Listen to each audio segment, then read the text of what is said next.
बंदी छोड़ सतगुरु रामपाल जी परमेश्वर जी की जय हो। सत्साई भाई और बहनों, दया परमपिता परमेश्वर सतगुरु रामपाल जी भगवान की, जिनके विशेष आशीर्वाद से, जिनकी विशेष कृपा दृष्टि से आप और हम सभी भगत भाई बहन यथार्थ बोध के सरलार्थ के ऊपर वीडियो के माध्यम से बहुत कुछ भक्ति मार्ग के गूढ़ रहस्य समझते जा रहे हैं।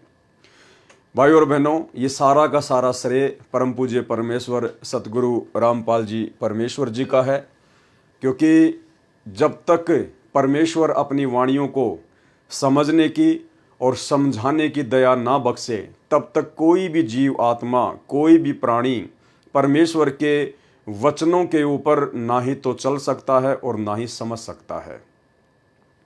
सन 1994 से परम पूज्य परमेश्वर सतगुरु रामपाल जी अपने तत्व ज्ञान युक्त सत्संग कर रहे हैं। 2000 के बाद गुरुदेव भगवान ने बहुत सारी पुस्तकें भी लिखी, सैकड़ों की संख्या में। भाई और बहनों, आज तक कोई भी भगत भाई बहन जिस प्रकार से परमेश्वर जी ने साध संगति से जुड़ी हुई आत्माओं को निमित्त बनाया है, अपनी पुस्तकों के ऊपर वीडियो बनाकर भगत भाई बहनों को समझाने के लिए, उस प्रकार से आज तक गुरुदेव भगवान से जुड़े हुए सन 1994 से उनसे नाम दीक्षित, सदैव उनके साथ में रहने वाले, उनके परिवार वाले बड़े बड़े कोऑर्डिनेटर, कोई भी भगत भाई आज तक इस प्रकार से संगत को समझाने की दृष्टि से वीडियो नहीं बना पाए। तो ये जिसके ऊपर परमेश्वर की रजा होती है, जिस आत्मा को परमात्मा ने निमित्त बनाना होता है, जिस दो कोटि के जीव को परमात्मा ने सेवा बख्शनी होती है, परमेश्वर उसी के ऊपर रजा करते हैं। तो ये सारी की सारी मेहर, सारी की सारी दया सतगुरु रामपाल जी परमेश्वर जी की है। जिस प्रकार 650 साल पहले जब परमात्मा बनारस के काशी में प्रकट हुए थे, बहुत सारी उस समय परमेश्वर जी ने लीलाएं की। एक समय उनकी लीलाओं में जिक्र आता है, गुरुदेव भगवान हमें बताते हैं कि बनारस के तोताद्री शहर में पंडितों का भंडारा था और पंडितों ने पंडित रामानंद जी को भी इनवाइट किया, क्योंकि वो वेल नोन थे। उन पंडितों को ये भी पता था कि अगर रामानंद जी को आमंत्रित करेंगे तो साथ में उसका शिष्य कबीर भी आएगा, और उस समय छुआछात बहुत ज़्यादा थी। कबीर जी धाणक यानी जुलाहा जाति से संबंधित अपना कार्य किया करते थे। वैसे तो परमेश्वर की कोई जाति नहीं है, ना होती है, लेकिन लीला परमात्मा जिस वर्ण के अंतर्गत कर रहे थे वो जुलाहा वर्ण था, धाणक वर्ण था। तो पंडितों ने सोचा, भाई अगर रामानंद जी आएंगे तो साथ में कबीर भी आएगा, और कबीर अगर पंडितों के भंडारे में खाना खाएगा तो हमारा तो धर्म ही भ्रष्ट हो जाएगा। तो उन्होंने एक युक्ति सोची कि ऐसा करते हैं, पंडितों के भंडारे में जो भी खाना खाए उससे पहले उससे चारों वेदों के 4 श्लोक पूछना, और जो व्यक्ति संस्कृत में चारों श्लोक बता दे उसी को अंदर आने की अनुमति देना। उनको पता था कि भाई कबीर तो अनपढ़ है, अक्षर ज्ञान युक्त नहीं है, वो संस्कृत नहीं जानता है, वो सुना नहीं पाएगा, तो आफत टल जाएगी। उन्होंने ऐसा ही किया। जब परमात्मा कबीर जी, जो कि विद्वानों के विद्वान हैं, पंडितों के पंडित हैं, पूरे विश्व की, पूरी सृष्टि की, मनुष्य और देवताओं की तो छोड़िए, पशु पक्षियों तक की भी भाषा का जिन्हें ज्ञान है, जब वे परमेश्वर अपने मुंह बोले गुरु रामानंद जी के साथ में भंडारे में गए, तो पंडितों ने तो वही शर्त रख दी कि भाई कबीर 4 श्लोक सुना चारों वेदों के, उसके बाद ये अंदर एंट्री होगी। तो परमात्मा थे। पास में ही एक भैंसाराम, एक झोटा घास चर रहा था। परमात्मा ने उसको इशारा किया, वो झोटा परमात्मा के पास में आके खड़ा हो गया, अगले आदेश की प्रतीक्षा।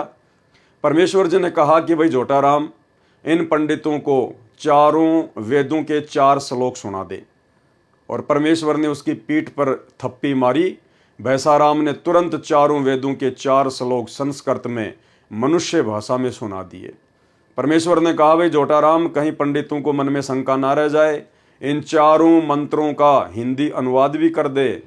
तो भैंसे राम ने उनका अनुवाद किया, और अनुवाद ये था कि रे मूर्ख पंडितों, हे अज्ञानियों, जो अल्लाह जिसने पूरी सृष्टि को रचा, जो तीनों लोकों में प्रवेश करके सबका धारण पोषण करता है, वो अल्लाह, वो खुदा कबीर है जो तुम्हारे सामने खड़ा है।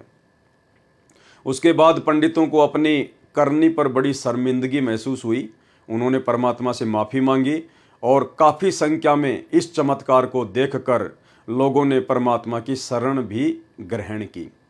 तो भाइयों और बहनों, जब 650 साल पहले परमात्मा जब इस पृथ्वी पर करोड़ों की संख्या में मनुष्य थे और 64 लाख की संख्या में उनके शिष्य थे, उनको वेदों के 4 श्लोक उन पंडितों को सुनाने के लिए निमित्त ना बनाकर एक जानवर को निमित्त बनाया। तो वर्तमान में तो हम मनुष्यधारी हैं, परमात्मा की शरण में हैं, उनके शिष्य हैं। आज यदि परमात्मा हमें ये सेवा दे रहे हैं तो आप और हमारे लिए बड़े सौभाग्य की बात है। तो भाई और बहनों, भक्ति बोध का सरलार्थ जो स्वयं सतगुरु रामपाल जी परमेश्वर जी ने अपने कर कमलों से हमें करके यथार्थ भक्ति बोध नाम की पुस्तक में दिया हुआ है, जिसके ऊपर हम भाई बहन साध संगति के माध्यम से वीडियो बनाकर अपने विश्वास को दृढ़ करते जा रहे हैं। 37 पेज तक ये कंप्लीट हो चुका है। अब इसके आगे आज हम शुरू करेंगे। भाई और बहनों, ये वाणियाँ जो परमपिता परमेश्वर जी के मुख कमल से उच्चारित हैं, ये भले ही हिंदी में हैं और क्षेत्रीय भाषा में हैं, परंतु इनका जो रहस्य है, इनका जो सार है, वो वेद और गीता जी से भी गहरा है।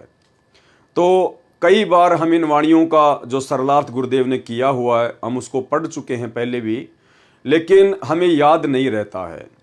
तो इसका मतलब ये नहीं है कि यदि हमें वाणियों का सरलार्थ याद नहीं होगा तो हम जो 3 समय का पाठ करते हैं तो हमें उन पाठ का लाभ नहीं मिलेगा। ऐसा बिल्कुल भी नहीं है। परमेश्वर की वाणियाँ स्वयं सिद्ध हैं। आदरणीय गरीबदास जी महाराज जी के सदग्रंथ साहिब से निकाली गई ये वाणियाँ स्वयं सिद्ध हैं। स्वयं सिद्ध का मतलब होता है जिस प्रकार डॉक्टर मरीज को कैप्सूल देता है या टैबलेट देता है, तो मरीज को नहीं पता उस कैप्सूल के अंदर क्या है, लेकिन डॉक्टर ने जिस रोग के लिए वो कैप्सूल बनाया गया है वो परफेक्ट रूप से बनाया है। अब वो मरीज चाहे उसको खोल कर देखे या ना देखे, चाहे उसकी जांच करे या ना करे, उसने तो अपना काम उस रोग पर करना ही करना है।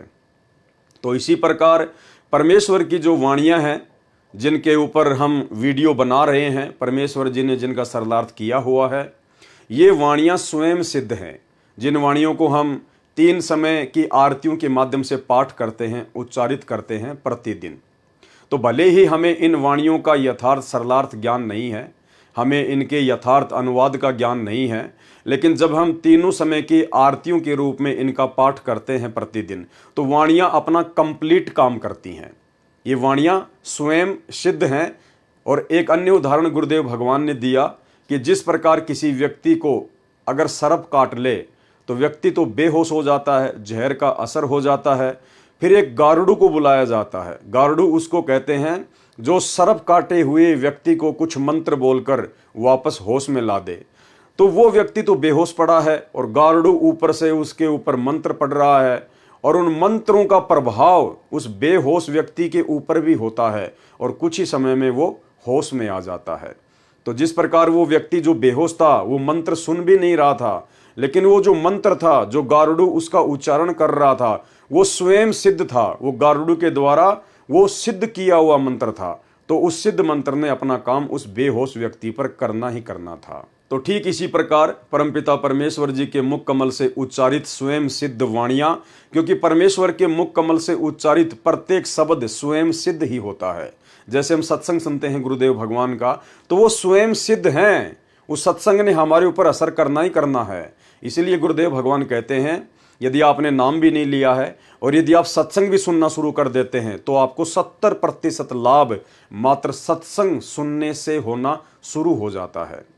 तो इसी प्रकार भाइयों और बहनों, वाणियों का चाहे हमें अनुवाद याद है या नहीं है, वाणियों के विषय में चाहे हमें पूर्ण जानकारी है या नहीं है, परंतु वाणियाँ जो हम प्रतिदिन उच्चारण करते हैं तीनों समय के पाठ के रूप में, ये अपना यथार्थ और पूर्ण काम अवश्य करती हैं।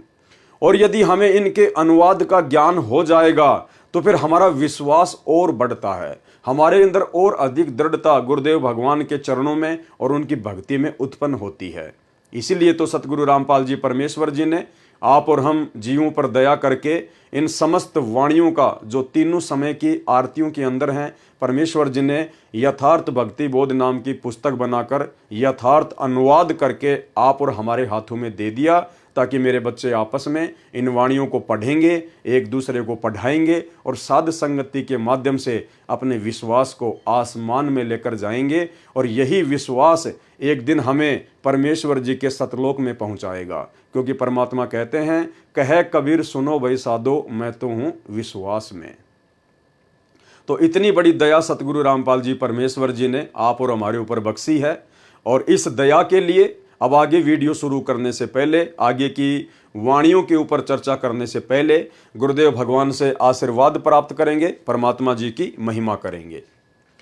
बंदी छोड़ सतगुरु रामपाल जी परमेश्वर जी की जय हो। परमपिता परमात्मा, सारी सृष्टि के रचनहार, कुल मालिक, असंख्य ब्रह्मांडों के स्वामी, जगत गुरु, तीनों लोकों में प्रवेश करके सबका भरण पोषण करने वाले राजाधिराज, आत्माधार, नाथों के नाथ, देवों के देव महादेव, सर्वेश्वर महेश्वर, मृत्युंजय, अजरो अमर, आदि अनादि, सनातनी प्रभु, जगत पिता जगदीश्वर, श्री श्री 1008 की उपाधि के वास्तविक अधिकारी, अकाल मूर्त सौद स्वरूपी राम वासुदेव, सर्वगतम ब्रह्म, परम पूज्य, प्रथम पूज्य, परम संत, परम पुरुष, परम धनी, परम दयालु, सत्य कबीर, हक्का कबीर, अल्लाहु कबीर, अल्लाहु अकबर, बाखबर, अल्लाह ताला, जगत के तारणहार, जगत के मुक्तिदाता, जगत के जगन्नाथ, हारे के सहारे, हिंदुओं के राम, मुसलमानों के अल्लाह, सिखों के वाहेगुरु, ईसाइयों के मसीह,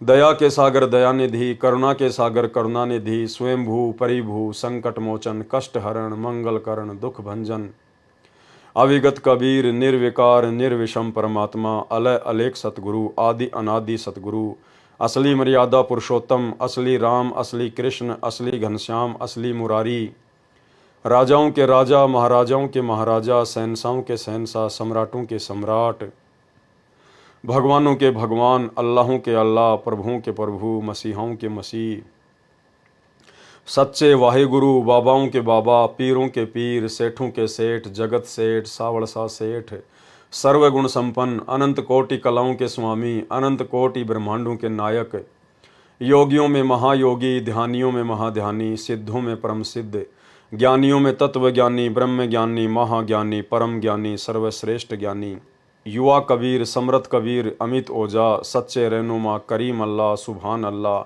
दुनिया के अंतिम पैगंबर, 8 सितंबर 1951 से गांव धनाना, जिला सोनीपत, हरियाणा, भारतवर्ष की पावन भूमि पे प्रकट रियल कल की भगवान श्री नारायण साकार हरि, सच्चे बाबा साहेब, संत श्रोमणी सतगुरु रामपाल जी परमेश्वर जी के चरण कमल में देश विदेश से साध संगति से जुड़े हुए हम सभी सत्सेवक भाई बहनों का अनंत कोटि दंडत प्रणाम। गुरुदेव भगवान से अरदास है, प्रार्थना है कि हमें इसी प्रकार से सद्बुद्धि बख्शे रहें और भक्ति मार्ग पर निर्विकारी बनाकर समस्त नियम और मर्यादाओं के अंतर्गत हमारे विश्वास को दृढ़ता के साथ अपने भक्ति मार्ग पर लगा कर रखें।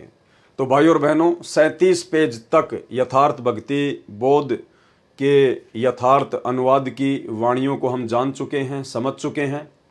उसके बाद हम यहाँ से शुरू करेंगे वाणी।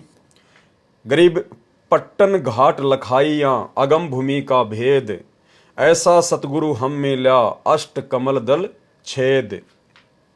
पट्टन घाट लखाइयाँ, पट्टन घाट का मतलब होता है त्रिकुटी से ऊपर का लोक, यानी सतलोक। लखाइयाँ यानी उस सतगुरु ने मुझे सतलोक का रास्ता दिखाया, अगम भूमि का भेद, और मुझे आगे की भूमि का भेद बताया, आगे का रास्ते का, सतलोक का मुझे भेद बताया।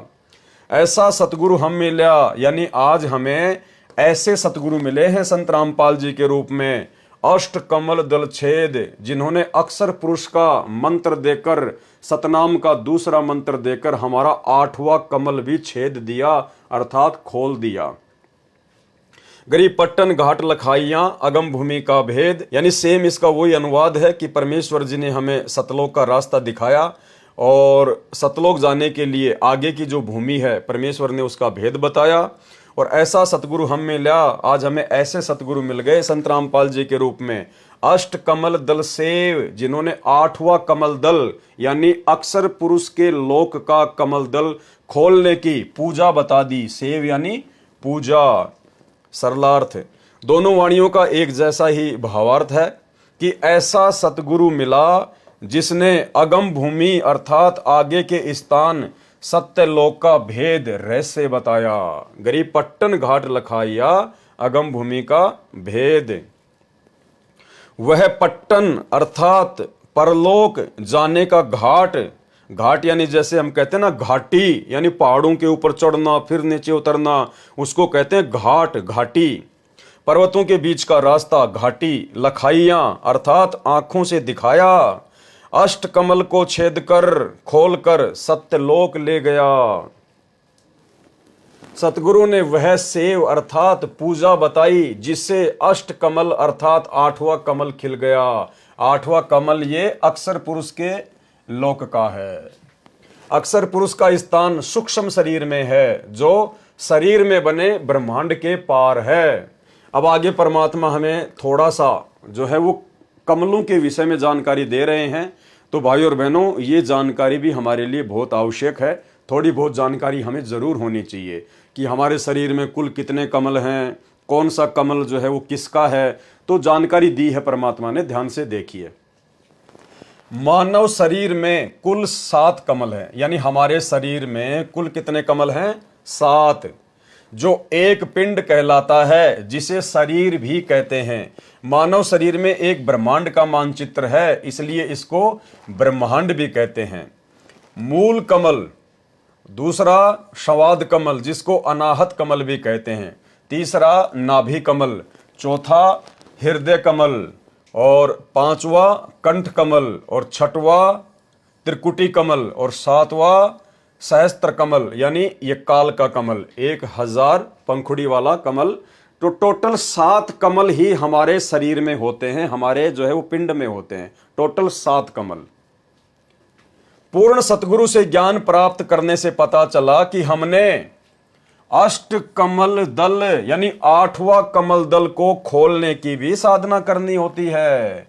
यानी हमारे शरीर में तो केवल 7 ही कमल हैं, मूल कमल से लेकर और सहस्त्र कमल तक। लेकिन जब हमें सतगुरु मिला, हमें पूर्ण सतगुरु मिले, हमें तत्वदर्शी संत मिले, तो उन्होंने हमें बताया, पूर्ण सतगुरु से ज्ञान प्राप्त करने से पता चला कि हमने अष्ट कमल दल को खोलने की साधना भी करनी चाहिए। जबकि हकीकत तो ये है भाई और बहनों, सतगुरु रामपाल जी परमेश्वर जी के मिलने से पहले हमें तो मूल कमल का भी नहीं पता था, एक भी कमल का नहीं पता था कि कमल क्या होते हैं, कैसे खुलते हैं, कौन कौन से देवता शरीर में विराजमान हैं, कुछ नहीं पता था। अगर कुछ पता था तो केवल इतना पता था कि सुबह नहा धो के खाना खा के घर से निकलना है और सारा दिन 2 के 4 कमाने हैं और वापस घर में शाम को एंट्री करनी है, खा के सो जाना है, फिर सुबह वापस मार्केट में निकलना है। इससे ज्यादा भक्ति, भगवान का, साधना का, कमलों का, पिंड का, ब्रह्मांड का कुछ भी ज्ञान नहीं था। पूर्ण सतगुरु से ज्ञान प्राप्त करने से पता चला कि हमने अष्ट कमल दल को खोलने की साधना करनी है। यानी 7 कमलों के अलावा 8वां कमल भी खोलने की साधना करती है, जो कि हमारे सूक्ष्म शरीर में होता है। तब पूर्ण मोक्ष का मार्ग स्पष्ट होगा। अष्ट कमल दल 8वां कमल है। अष्ट कमल दल यानी 8वां कमल, इसमें अक्षर पुरुष का वास है। 8वें कमल में, अष्ट कमल दल में किसका वास है? अक्षर पुरुष का। इसके पश्चात अर्थात इसके ऊपर 9वां कमल है। अक्षर पुरुष के 8वें कमल के ऊपर फिर 9वां कमल है, और 9वां कमल क्या है? सतलोक।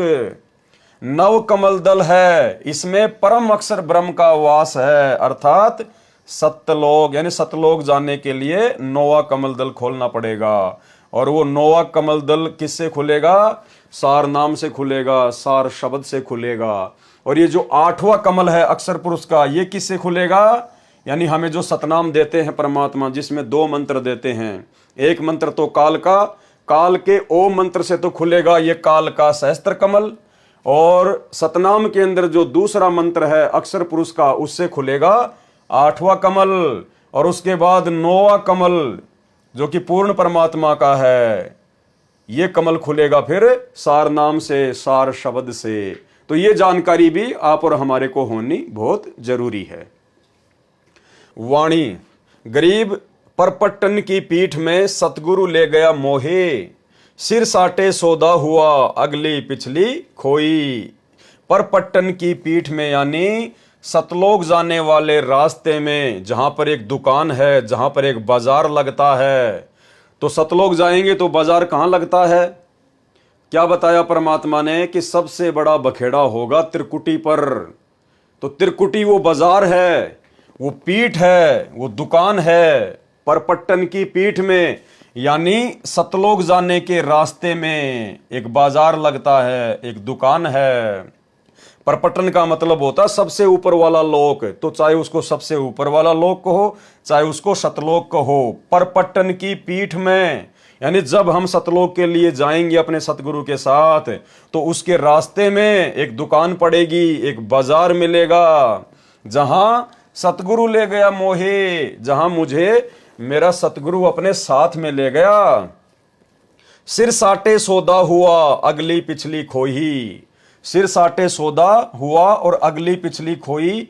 अगली पिछली का मतलब परमात्मा ने बताया कि हमारे शरीर में जो ये सातों जो ये कमल हैं, जिनकी हमने साधना की है, मूल कमल से लेकर और ये सहस्त्र कमल तक की, तो ये सारी की सारी जो कमाई है, ये हम वहां पर जमा करवा देंगे, अगली और पिछली।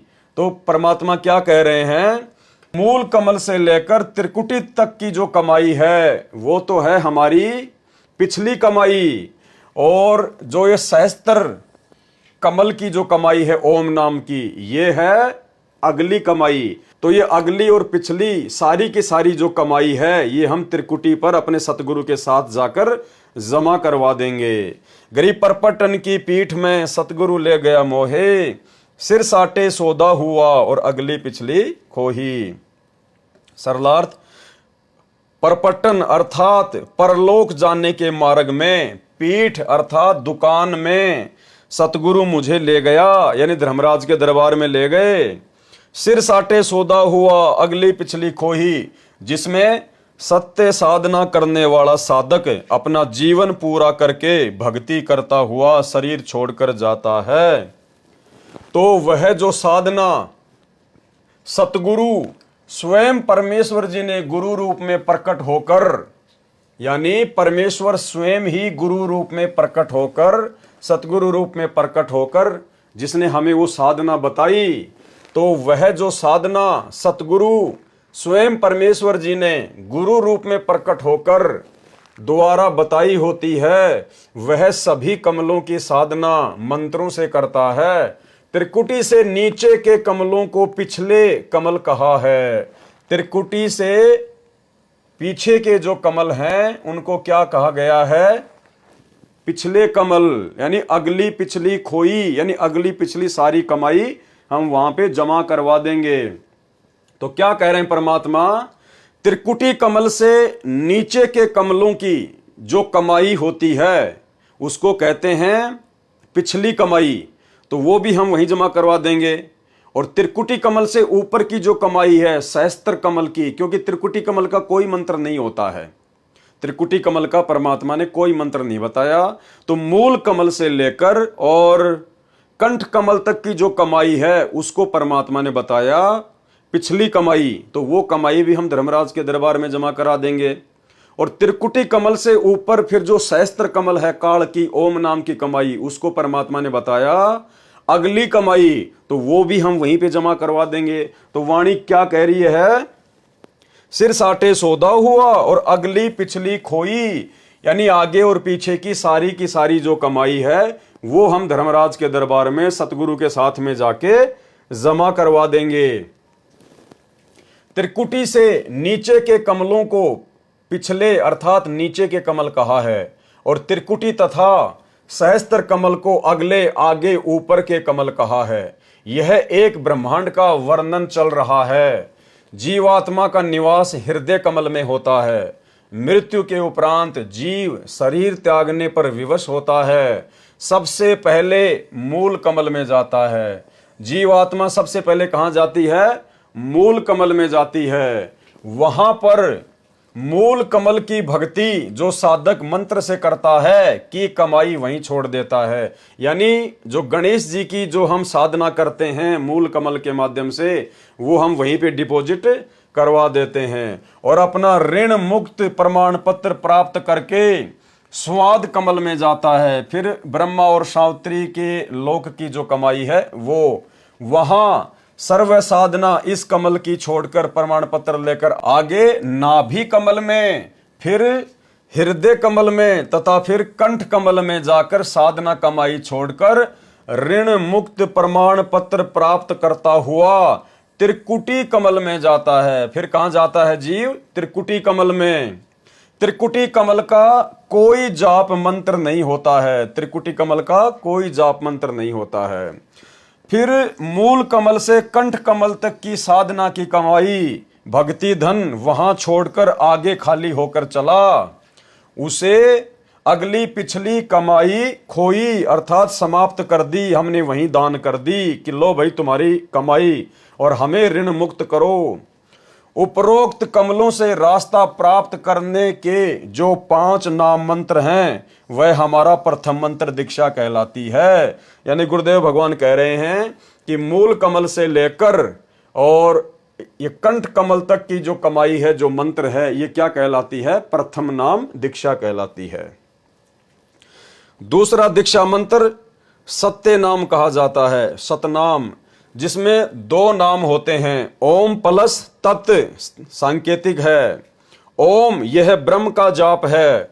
सहस्त्र कमल की कमाई भक्ति धन है। यानी ओम नाम की जो कमाई है वो 7वें कमल की है, सहस्त्र कमल की है। 1000 पंखुड़ियों का जो कमल है ये किसका है? काल का कमल है। तो ओम नाम की जो कमाई है वो हम इस काल को सौंप देते हैं। सहस्त्र कमल की कमाई है, भक्ति धन है। गीता अध्याय 8 श्लोक 13 में कहा है कि मुझ ब्रह्म का केवल एक ओम अक्षर है, इसे ब्रह्मलोक प्राप्त होता है। जो साधक सतगुरु से तत्व ज्ञान समझ लेता है वह केवल जरा मरण अर्थात वृद्ध अवस्था तथा मृत्यु के दुख से छूटने का ही प्रयत्न करता है। गीता अध्याय 18 श्लोक 66 में कहा है कि मेरे यानी ब्रह्म के सर्व धार्मिक कर्म अर्थात साधना मुझ में छोड़कर तू केवल उस एक सर्वशक्तिमान परमात्मा की शरण में जा। कौन है सर्वशक्तिमान परमात्मा? सतगुरु रामपाल जी परमेश्वर, असली कबीर देव भगवान। ये है वो सर्वशक्तिमान परमात्मा जिसकी शरण में जाने के लिए ब्रह्म कह रहा है, काल कह रहा है, मैं तुझे सर्व पापों से मुक्त कर दूंगा, तू चिंता मत कर। इसलिए ओम नाम की भक्ति कमाई सहस्त्र कमल में धर्म राय के पास छोड़कर आगे अष्ट कमल की ओर साधक चलता है। यानी काल का पूरा हिसाब कंप्लीट करके फिर आगे जीव कहां चलता है? अक्षर पुरुष के लोक की तरफ, अष्ट कमल की ओर। सहस्त्र कमल की साधना को अगली भक्ति की कमाई कहा गया है। यानी काल की जो कमाई है, सहस्त्र जो कमल की जो कमाई है ओम नाम की, उसको क्या कहा गया है? अगली कमाई। पहले हम प्रत्येक देव की साधना का फल उनके लोक स्वर्ग में खा खर्च कर समाप्त करके सदा जन्म मरण के चक्कर में रहते थे। सतगुरु का साधक उन सर्व देवों प्रभुओं की भक्ति को छोड़कर आगे मोक्ष स्थान को चलता है। इसलिए कहा है कि परलोक जाने के लिए ऐसी दुकान पर ले गए। कौन ले गए? सतगुरु ले गए, सतगुरु रामपाल जी ले गए। परलोक जाने के लिए ऐसी दुकान पर ले गए जहां अगली ब्रह्म साधना और पिछली नीचे के कमलों की साधना खोई, यानी प्रतिफल लिए बिना छोड़कर चल पड़े। क्या कहा परमेश्वर जी ने? गरीब परपट्टन की पीठ में सतगुरु ले गया मोही, सिर साटे सौदा हुआ और अगली पिछली खोई। यानी हमने अपने इस पिंड की सारी की सारी जो कमाई थी वो हमने धर्मराज के दरबार में दान कर दी, अपने सतगुरु के साथ जाके उनको दे दी। जितने भी पुण्य थे वे भी छोड़ दिए, यानी पांचों यज्ञ जो हम करते हैं वो सब के सब हम उसको वहीं पे दान कर दिए। जितने भी पुण्य थे वे भी छोड़ दिए। पापों के बदले पुण्य छोड़कर हम पाप रहित हो गए, क्योंकि सतलोक में सार नाम की कमाई साथ जाएगी।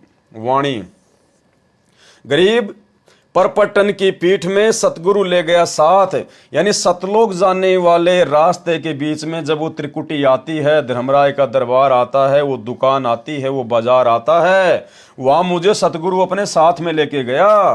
गरीब परपट्टन की पीठ में सतगुरु ले गया साथ, और जहां हीरे माणक बिके पारस ला गया हाथ।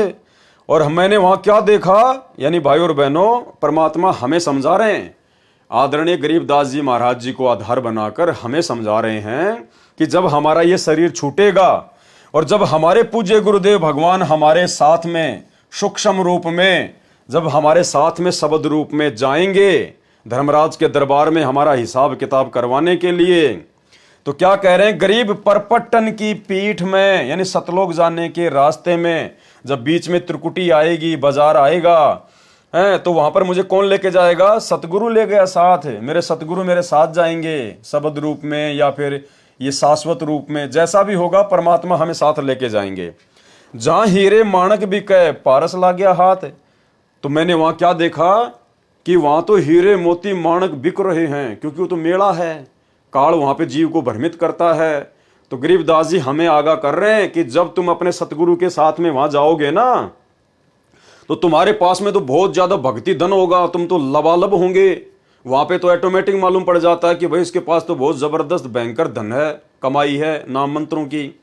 तो कहते हैं वहां पर जहां हीरे माणक बिके, वहां पर हीरे और माणक बिकेंगे। वो कैसे बिकेंगे, हीरे माणक यानी वहां पर बड़े बड़े देवता लोग आ जाएंगे और वो कहेंगे आओ जी आप हमारे लोक में चलो, गणेश जी आएंगे हैं, ब्रह्मा विष्णु महेश आएंगे, आओ जी आपके पास तो बहुत कमाई है, बहुत धन है, अभी क्या करोगे, ऊपर जाके थोड़े दिन यहाँ पर ऐश करो, आपको सर्व सुख देंगे, आपको सुंदर सुंदर औरतों का सुख देंगे, यहाँ पे आपको राजपाट देंगे हैं, आपके यहाँ पे लाखों करोड़ों की संख्या में नौकर चाकर होंगे। तो वहां पे हमारे को प्रलोभन दिया जाएगा, वहां पे हमारे को लोभ दिया जाएगा, हमारे को ठगने का काल प्रयास करवाएगा अपने एजेंटों के माध्यम से। उसको कहते हैं हीरे मोती माणक बिके, यानी वो पद बिकेंगे वहां पर, आपको लोभ लालच दिया जाएगा फंसाने के लिए। लेकिन जो सच्चा भगत होगा वो क्या सोचेगा कि जहां हीरे माणक बिके पारस ला गया हाथ। सच्चा भगत क्या क्या सोचेगा कि मेरे हाथ तो पारस लग गया, अरे मुझे तो धरती पर सतगुरु मिल गया, तत्वदर्शी संत मिल गया, मेरे हाथ में तो पारस है। पारस यानी किसी भी चीज को सोना बना दे, कीमती बना दे, तो मैं तुम्हारे हीरे मोती माणक लेके क्या करूंगा भाई, जब मेरे हाथ में पहले से ही पारस है, यानी पहले से ही मेरे पास में सतगुरु है, और मैंने तो सतलोक जाने की भक्ति करी है। मैंने तुम्हारे यहाँ के छोटे मोटे पद, इंद्रदा राज कागदा विष्टा ना भोगा इंद्राणी नु है, तुम्हारे छोटे मोटे पद प्राप्त करने के लिए मैंने धरती पर भक्ति नहीं करी, मैंने सतलोक जाने की साधना की है। तो तुम्हारे हीरे मोती माणक लाल मुझे नहीं चाहिए, ये तेरा गणेश का पद, माता का पद है, ब्रह्मा विष्णु महेश का पद, शिवलोक का पद, ये हमें नहीं चाहिए भैया। हमारे हाथ में तो पारस लगा हुआ है, हमारे पास तो दुनिया की सबसे कीमती वस्तु है, सतगुरु है, सतगुरु की भक्ति है। हमें हीरे मोती माणक लाल नहीं चाहिए, हमें तो सतलोक जाना है, हम तो देखेंगे भी नहीं इनकी तरफ। गरीब परपट्टन की पीठ में सतगुरु ले गया साथ, और जहां हीरे माणक बिके पारस ला गया हाथ। सरलार्थ परलोक में जाने के लिए जिस पीठ अर्थात बाजार पर मुझे सतगुरु साथ लेकर गए, कहां, त्रिकुटी, वहीं पर हीरे मोती भी बिक रहे थे।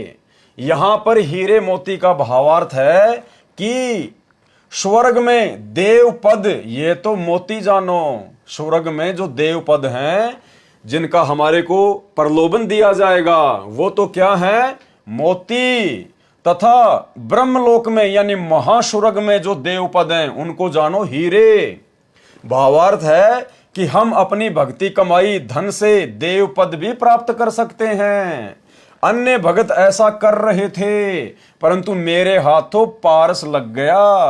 पारस का तात्पर्य सार शब्द, सार नाम, जिससे स्वयं तो महिमावान हुआ, अन्य भक्तों को भी पारस रूपी सार नाम व सत्य नाम देकर भक्ति धन के धनी बनाए। पारस एक पत्थर जैसा होता है। यदि पारस से लोहे का गार्टर एक सिरे से स्पर्श हो जाए तो पूरा गार्टर चाहे 15 फुट लंबा हो, सोना यानी गोल्ड बन जाता है। मुझे पारस जैसा मोक्ष मंत्र मिला है, जिससे सतलोक परम पद मिला, फिर कभी जन्म मरण नहीं होगा। और उस सतलोक में जाने के बाद फिर हमारे को वह सर्व सुख मिलेंगे, सर्व सुविधाएं मिलेंगी। जो सुख और सुविधाएं इस देवलोक में और ब्रह्मलोक में जिसका हमारे को लालच दिया जाएगा, उनमें तो देखने को भी नहीं मिलती। चार मुक्ति जहां चंपी करती, माया हो रही दासी। यानी ब्रह्मा विष्णु महेश के पास केवल 4 मुक्ति हैं। तो कहते हैं जब तुम सतलोक में जाओगे तो 4 मुक्तियां तो तुम्हारे चरण दबाएंगे, वहां पर तुम इनकी तरफ देखोगे भी नहीं, तुम्हारी दासियां बन के रहेंगी, नौकरानी बन के रहेंगी। माया हो रही दासी और दास गरीब अभय पद पर से मिले राम अविनाशी, और परमात्मा मिलेगा वो अलग। इस प्रकार वाणी संख्या 68 का अर्थ है, गरीब परपटन की पीठ में सतगुरु की हाट, यानी वही सतलोक जाने के रास्ते में त्रिकुटी पर सतगुरुदेव भगवान की भी दुकान है, जहां हीरे माणक बिकें सौदागर शाट। परपटन यानी सतलोक मार्ग में जो पीठ, जो बाजार है, उसमें यानी त्रिकुटी पर सतगुरु की हाट यानी दुकान है। वहां पर देव पद रूपी हीरे व माणक मोती बिक रहे थे।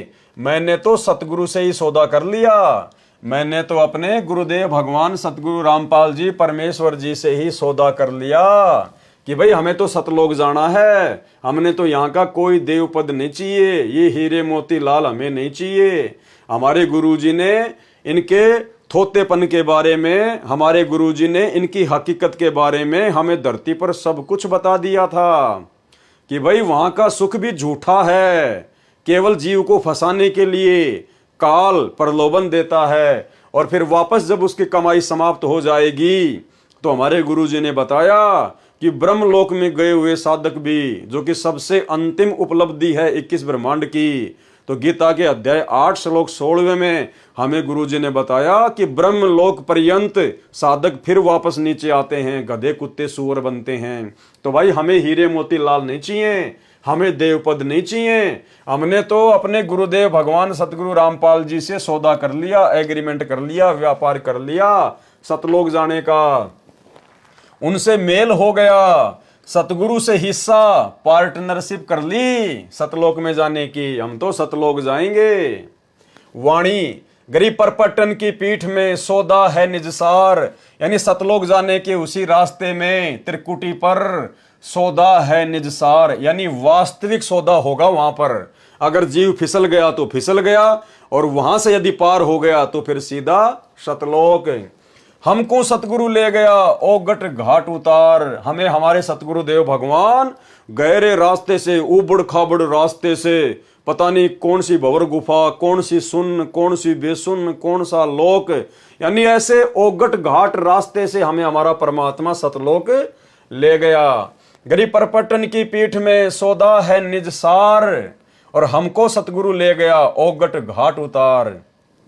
सरलार्थ, परलोक बाजार में वास्तविक भक्ति का सौदा है। यदि सतगुरु मिल जाए तो मेरे को सतगुरु ओगट घाट, अर्थात जिस घाटी का किसी को पता ना हो, जिस रास्ते का किसी को पता ना हो, वह ओगट घाट कहा है, जिस मार्ग से केवल सतगुरु ही पार ले जा सकता है।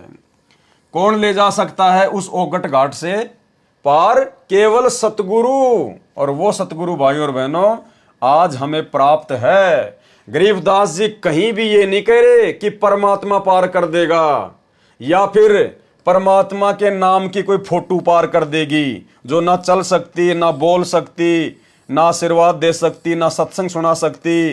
वो फोटोएं पार नहीं करेंगी, हमें तो जिंदा सतगुरु पार करेगा, जिंदा सतगुरु।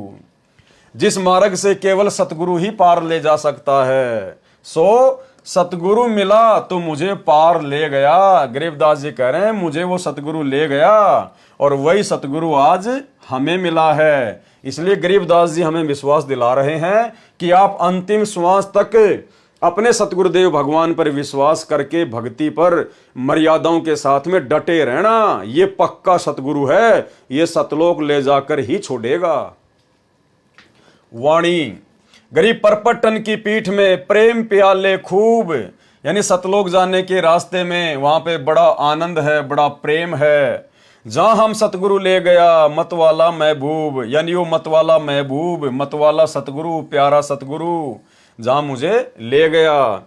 परलोक बाजार त्रिकुटी में सतगुरु के साथ प्रेम भाव हो जाने से बहुत आनंद प्राप्त हुआ। जिस प्रकार हमें यहाँ आनंद प्राप्त है आज कि हम सतगुरु रामपाल जी परमेश्वर जी की शरण में हैं, क्योंकि हमारा मोक्ष निश्चित है। हम तो चद्दर ओढ़ कर सो रहे हैं। अगर आजीवन मर्यादा में रहकर इसी प्रकार से भक्ति करते रहे तो हमारे मोक्ष में कोई संशय नहीं, हम आनंदित हैं। परलोक बाजार त्रिकुटी में सतगुरु के साथ प्रेम भाव हो जाने से बहुत आनंद प्राप्त हुआ। सतगुरु महबूब की तरह अपना लगा। जिस प्रकार हमें यहीं पर हमारे सतगुरुदेव भगवान सबसे ज्यादा प्रिय और प्यारे लग रहे हैं। सबसे अधिक प्रिय हमें कौन लगते हैं? हमारे गुरुदेव भगवान। वे मतवाले अर्थात मस्त हैं। वाणी गरीब परपटन की पीठ में मतवाले मस्तान, और हमको सतगुरु ले गया अमरापुर स्थान, यानी सतलोक जाने के रास्ते में उस परपटन की पीठ में बहुत सारे मतवाले और मस्ताने लोग थे। छोटे मोटे देव पद लेकर मस्त हो रहे थे, हीरे मोती माणक उस काल के लेकर मस्त हो रहे थे, वहीं पे अपनी भक्ति को बर्बाद कर रहे थे। और मुझे तो सतगुरु ले गया उस अमरापुर स्थान। परलोक बाजार पीठ में अन्य बहुत से साधक मिले जो अपनी साधना से काल लोक में देव पद प्राप्त करके मतवाले खुशी से नाच रहे थे, क्योंकि उन मूर्खों को सतगुरु मिला नहीं। और यदि उनको सतगुरु मिला तो उन्होंने धरती पर सतगुरु के वचन की पालना करी नहीं, मर्यादा में रही नहीं। जिस प्रकार सतलोक आश्रम मैनेजमेंट हरियाणा वाले और उनसे जुड़े हुए भाई बहन, जब यहीं पर ये लोग सतगुरु के ज्ञान को छोड़कर, सतगुरु की मर्यादाओं को तोड़कर दो कोड़ी के राजनेताओं के पीछे दौड़ रहे हैं, उनकी रैलियों में जा रहे हैं, उनका समर्थन कर रहे हैं, तो भाइयों और बहनों, ऐसे भक्तों के बारे में परमात्मा बता रहे हैं कि जो भगत यहां पर मर्यादा तोड़कर भक्ति भी करेगा तो वो त्रिकुटी पर फैल हो जाएगा। वो वहां पर उन हीरे मोती और लाल को देखकर, बड़े बड़े देव पद को देखकर, शंकर जी आएंगे, आओ जी मेरे लोक में चलो, मैं आपको मेरे लोक में जो है वो गण बना दूंगा, मैं आपको स्वामी बना दूंगा। गणेश जी आएंगे, आओ जी गणेश का पद आपके लिए खाली पड़ा है। तो जो लोग यहीं पे राजनेताओं के तलवे चाट रहे हैं, गुरु जी के ज्ञान के विरुद्ध राजनीतियां कर रहे हैं, राजनेताओं का समर्थन कर रहे हैं, गुंडों की सीबीआई जांच करवाते हैं, आरक्षणों में शामिल हो रहे हैं, एक पीले पर्चे के ऊपर बिल्कुल फिदा हो जाते हैं, अपने अपने कोऑर्डिनेटरों के आदेशों के ऊपर फिदा हो रहे हैं, ज्ञान को आधार नहीं बना रहे, तो उन भक्तों के साथ में त्रिकुटी पर ऐसी बनेगी, वो वहां पर फिसल जाएंगे। गरीब परपटन की पीठ में मतवाले मस्तान, और हमको सतगुरु ले गया अमरापुर स्थान। परलोक बाजार अर्थात त्रिकुटी में अन्य बहुत से साधक मिले जो अपनी अपनी साधना से काल लोक में देव पद प्राप्त करके मतवाले अर्थात खुशी से नाच रहे थे। जैसे आज नरेंद्र मोदी की रैली में हरियाणा के भगत खुशी से नाच रहे हैं, उसी में मस्तान यानी मगन थे। परंतु हमको, गरीबदास जी को, यानी हम भक्तों ने अपने ऊपर लेना है ये, परंतु हमको सतगुरु अमुक स्थान यानी सतलोक में ले गए, यानी हम नहीं फंसे उस काल के चक्कर में। वाणी गरीब बंकनाल के अंतरे त्रिवेणी के तीर। बंकनाल परमात्मा ने बताया हमारे पीछे कमर में जो रीढ़ की हड्डी है, मूल कमल से लेकर त्रिकुटी कमल तक, उसके अंदर एक नाड़ी है टेढ़ी मेढ़ी, टेढ़ी मेढ़ी, बंकनाल। बंक यानी बाकी। बंकनाल के अंतरे त्रिवेणी के तीर, हम वहीं से उस बंकनाल के माध्यम से मूल कमल से आत्मा फिर ऊपर जाएगी त्रिकुटी तक। बंकनाल के अंतरे त्रिवेणी के तीर, और मानसरोवर हंस है वाणी को किलकीर। वहां पर जब हम मानसरोवर में जाएंगे, परमात्मा हमें लेकर जाएंगे, तो वहां पर परमात्मा भक्तों की छटनी करेंगे मानसरोवर पर। वाणी कोकिल कीर, वहां भक्तों की वाणी से, उनके विचारों से पहचाना जाएगा कि कौन तो जो है वो कौवा है, कीर यानी कौवा, और कौन भगत कोयल है, कोकिल यानी कोयल, यानी किस भगत ने मर्यादा निभाई है और किस भगत ने धरती पर मर्यादा तोड़ी है, कौन भगत सतलोक जाने के योग्य हुआ है और कौन भगत अभी वापस काल लोक में ही रहने के लायक है। तो ये छटनी फिर परमात्मा लास्ट कहां करेगा? मानसरोवर पर ले जाकर। सरलार्थ, मानव शरीर में रीढ़ की हड्डी के अंदर की ओर, उसके साथ टेढ़ी मेढ़ी एक नाड़ी रीढ़ की हड्डी के निचले सिरे से, जो गुदा के पास रीढ़ की हड्डी का अंत है, त्रिकुटी जो आंखों के पीछे है, यहां वहां तक जाती है, उसे बंक नाल अर्थात टेढ़ी मेढ़ी नाल नाड़ी कहते हैं। मूल कमल से यानी गणेश जी के मूल कमल से त्रिवेणी तक, त्रिकुटी के आगे 3 रास्ते होते हैं, उसे त्रिवेणी कहा जाता है। तब साधक अपनी भक्ति कमाई से जाता है, सूक्ष्म रूप में सतगुरु साथ रहता है, यानी सतगुरुदेव भगवान सतगुरु रामपाल जी सूक्ष्म रूप में हमारे साथ में रहेंगे। त्रिकुटी पर जाकर परमात्मा गुरु रूप में दर्शन देता है, यानी फिर त्रिकुटी पर परमेश्वर हमें दर्शन देंगे। कौन? सतगुरु रामपाल जी परमेश्वर, क्योंकि धरती पर भी परमात्मा सतगुरु रूप में है और त्रिकुटी पर भी परमात्मा सतगुरु रूप में ही रहेंगे। त्रिकुटी पर जाकर परमात्मा गुरु रूप में दर्शन देता है। बंकनाल के अंदर से त्रिवेणी के किनारे चले गए, यानी बंकनाल के अंतरे त्रिवेणी के तीर, यानी हम त्रिकुटी के लास्ट सिरे पे चले गए। त्रिकुटी पर जाकर परमात्मा गुरु रूप में दर्शन देता है। बंकनाल के अंदर से त्रिवेणी के किनारे चले गए, वहां पर मानो मानसरोवर जैसा स्थान है। वहां क्या है? मानसरोवर जैसा स्थान। मानसरोवर हंस है, जैसे सरोवर पर हंस पक्षी भी होते हैं और बगुले भी होते हैं। हंस पक्षी मोती खाते हैं, बगुले मछली खाते हैं। दोनों हंस तथा बगुला देखने में एक जैसे लगते हैं, परंतु उनके आहार से पता चलता है कि हंस कौन सा है और बगुला कौन सा है। इसी प्रकार वहां पर उपस्थित सतगुरु के हंस यानी सतगुरु के भगत, सत्य पुरुष की भक्ति करने वाले तथा काल के पुजारी दोनों भगत दिखाई देते हैं, परंतु उनके ज्ञान से अंतर पता चलता है। जब वे ज्ञान की वाणी बोलते हैं, उनमें इतना अंतर होता है जैसे कोकिल अर्थात कोयल तथा कीर अर्थात कौवे की बोली में अंतर होता है। यानी जो भगत मर्यादा तोड़कर भक्ति करता है वो काल की ही भक्ति कर रहा है। परमात्मा के कहने का मतलब ये है। और वहां जाकर परमात्मा फिर उनकी छटनी कर देगा। अन्यथा दूसरे पंथों के भक्तों से हमारे गुरु जी का क्या लेना देना? वो तो अपनी कमाई जाएंगे, अपने रास्ते जाएंगे। यहां धरती पर जो सतगुरु का भगत भी होगा और जो मर्यादा तोड़कर भक्ति करेगा, तो समझो वो काल की ही भक्ति कर रहा है। परमात्मा उसको वहां पर छांट कर अलग कर देगा। वाणी गरीब बंकनाल के अंतरे त्रिवेणी के तीर, यानी उसी बंकनाल यानी टेढ़ी मेढ़ी नाड़ी के माध्यम से हम उस त्रिकुटी के किनारे जाएंगे। बंकनाल के अंतरे त्रिवेणी के तीर, जहां हम सतगुरु ले गया चुए अमीरस सीर। सतगुरु बंकनाल के अंदर से त्रिवेणी के किनारे लेकर चले गए। उस त्रिवेणी पर सतगुरु के ज्ञान अमृत की अमृत रस रूपी खीर अर्थात दूध जैसा तत्व ज्ञान टपक रहा था, यानी बड़ा आनंद महसूस हो रहा था हमें वहां पर अपने सतगुरुदेव भगवान के साथ पाकर।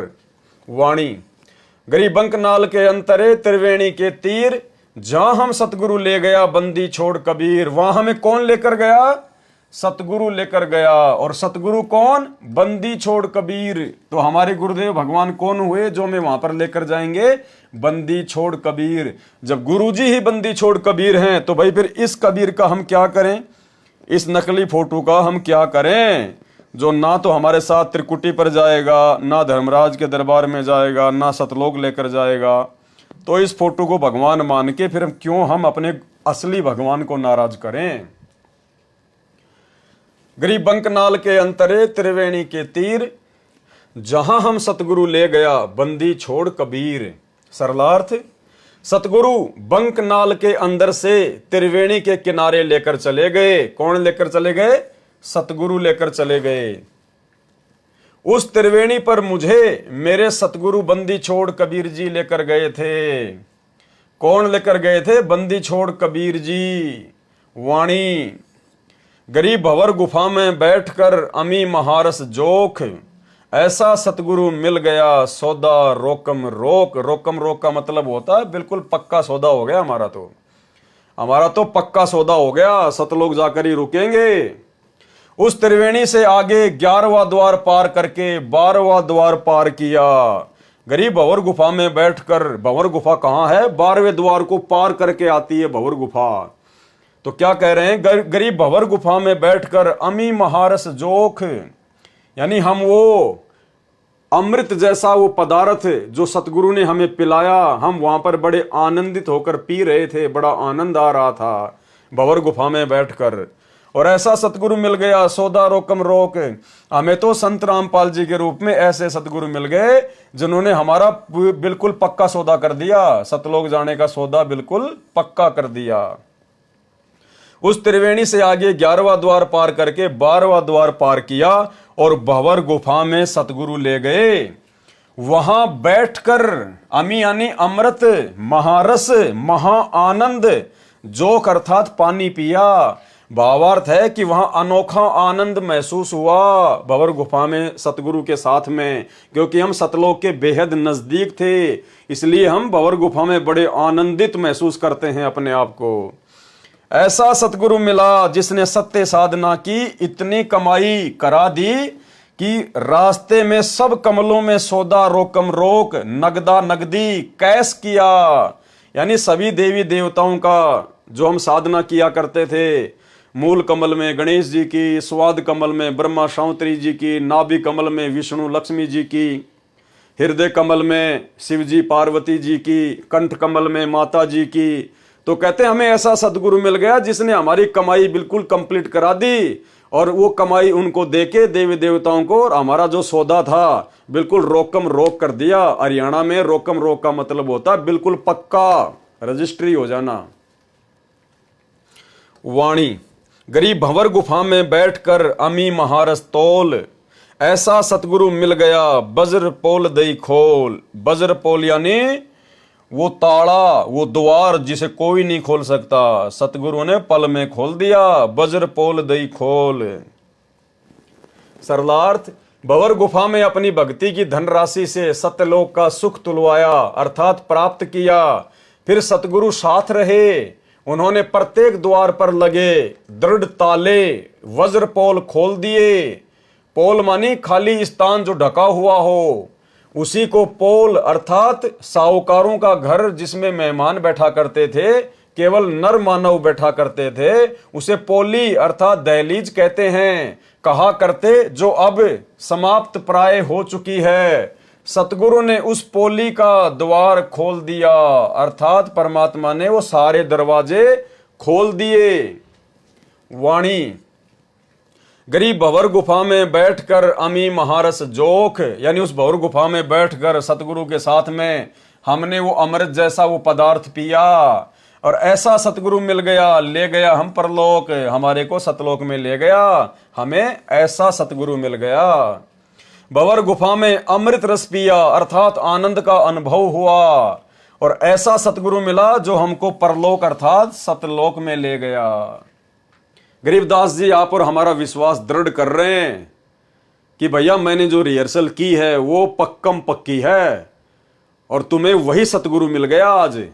अगर तुम भी मेरी के तरह दृढ़ रहकर आजीवन भक्ति करोगे तो तुम्हारा भी इसी प्रकार से सतगुरु बेड़ा पार करके सतलोक में बैठा देगा। तो ये आप और हमें विश्वास दिलाने के लिए, आप और हमें सतगुरु रामपाल जी परमेश्वर जी की भक्ति पर दृढ़ करने के लिए ये इतनी वाणियां गरीबदास जी महाराज जी ने लिखी, और सतगुरु रामपाल जी परमेश्वर जी ने इनका यथार्थ अनुवाद करके हमारे हाथों में दी।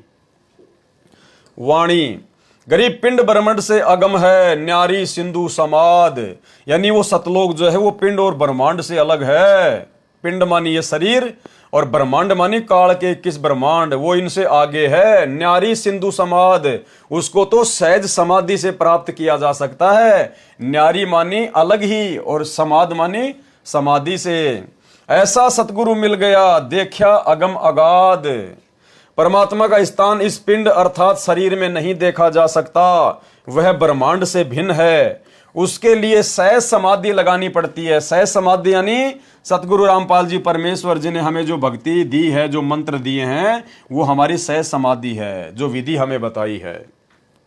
ऊपर समाधि ले जाने के लिए जैसे आकाश रूप समुद्र को पार करना पड़ता है, वहां वह सत्यलोक है। हमने सतगुरु की महिमा जानी तो अगम अगाध अर्थात बहुत आगे का ज्ञान वाला है। उसका ज्ञान अगाध अर्थात गहरा है। देखा अगम अगाध अर्थात हमें जो सतगुरु मिले उनकी महिमा बहुत अगम अगाध है, बड़ी आगे की महिमा है, आसमानों से ऊपर की महिमा है।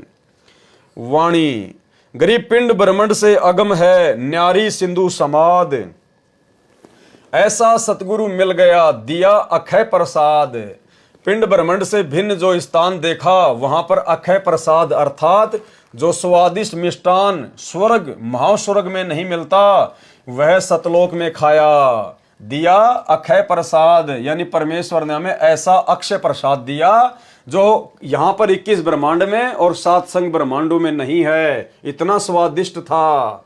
जैसे काशी नगर में परमेश्वर कबीर जी ने भंडारा भोजन लंगर कराया, 18 लाख साधुओं को जिमाया भोजन कराया था। उस समय सभी लड्डू जलेबी कचौड़ी पकौड़ी हलवा खीर सब सतलोक से पका पकाया आया था।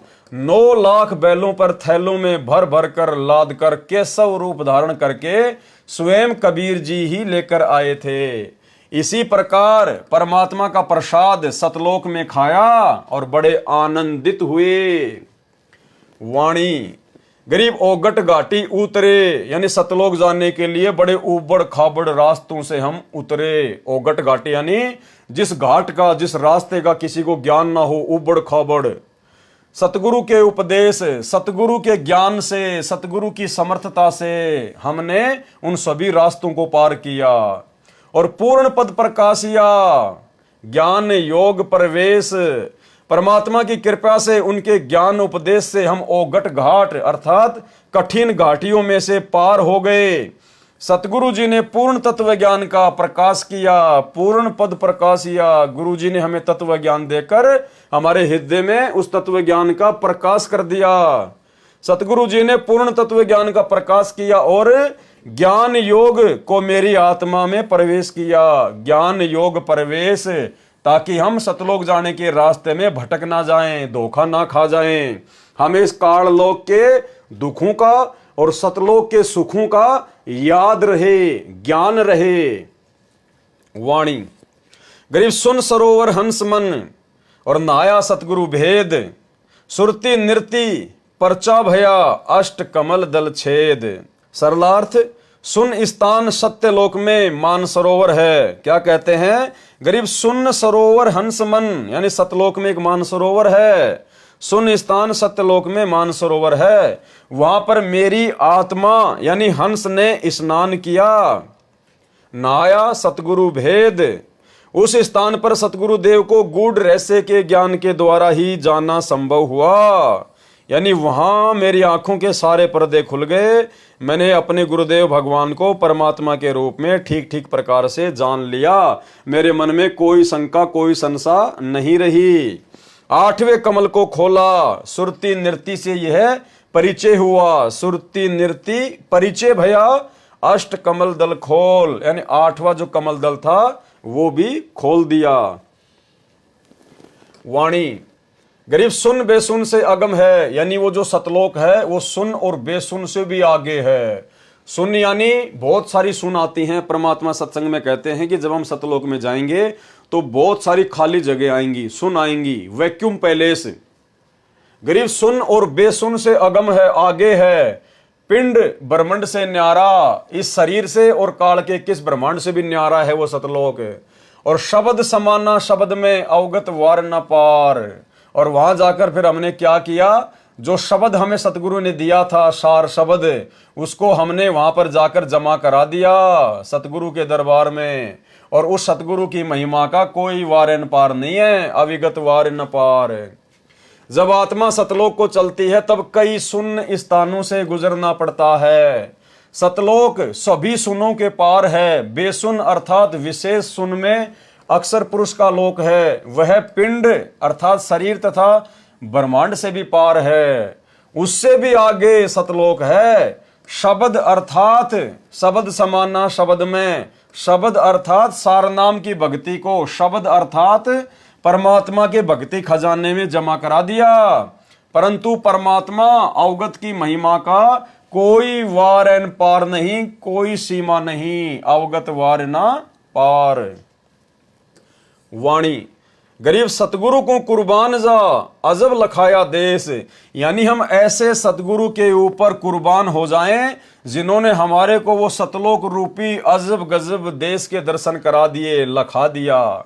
सतगुरु को कुर्बान जा अजब लखाया देश, तो आज हमें सतगुरु रामपाल जी परमेश्वर जी ने अपने ज्ञान से दिखा दिया, तत्व ज्ञान से दिखा दिया, अपने आशीर्वाद से दिखा दिया। और गरीबदास जी स्वयं देख कर आए थे आप और हमारे को विश्वास दिलाने के लिए। तो आज सतगुरु रामपाल जी परमेश्वर जी के वचनों पर ही हमने तो विश्वास कर लिया, हमने तो अपने गुरुदेव भगवान पर ही विश्वास कर लिया।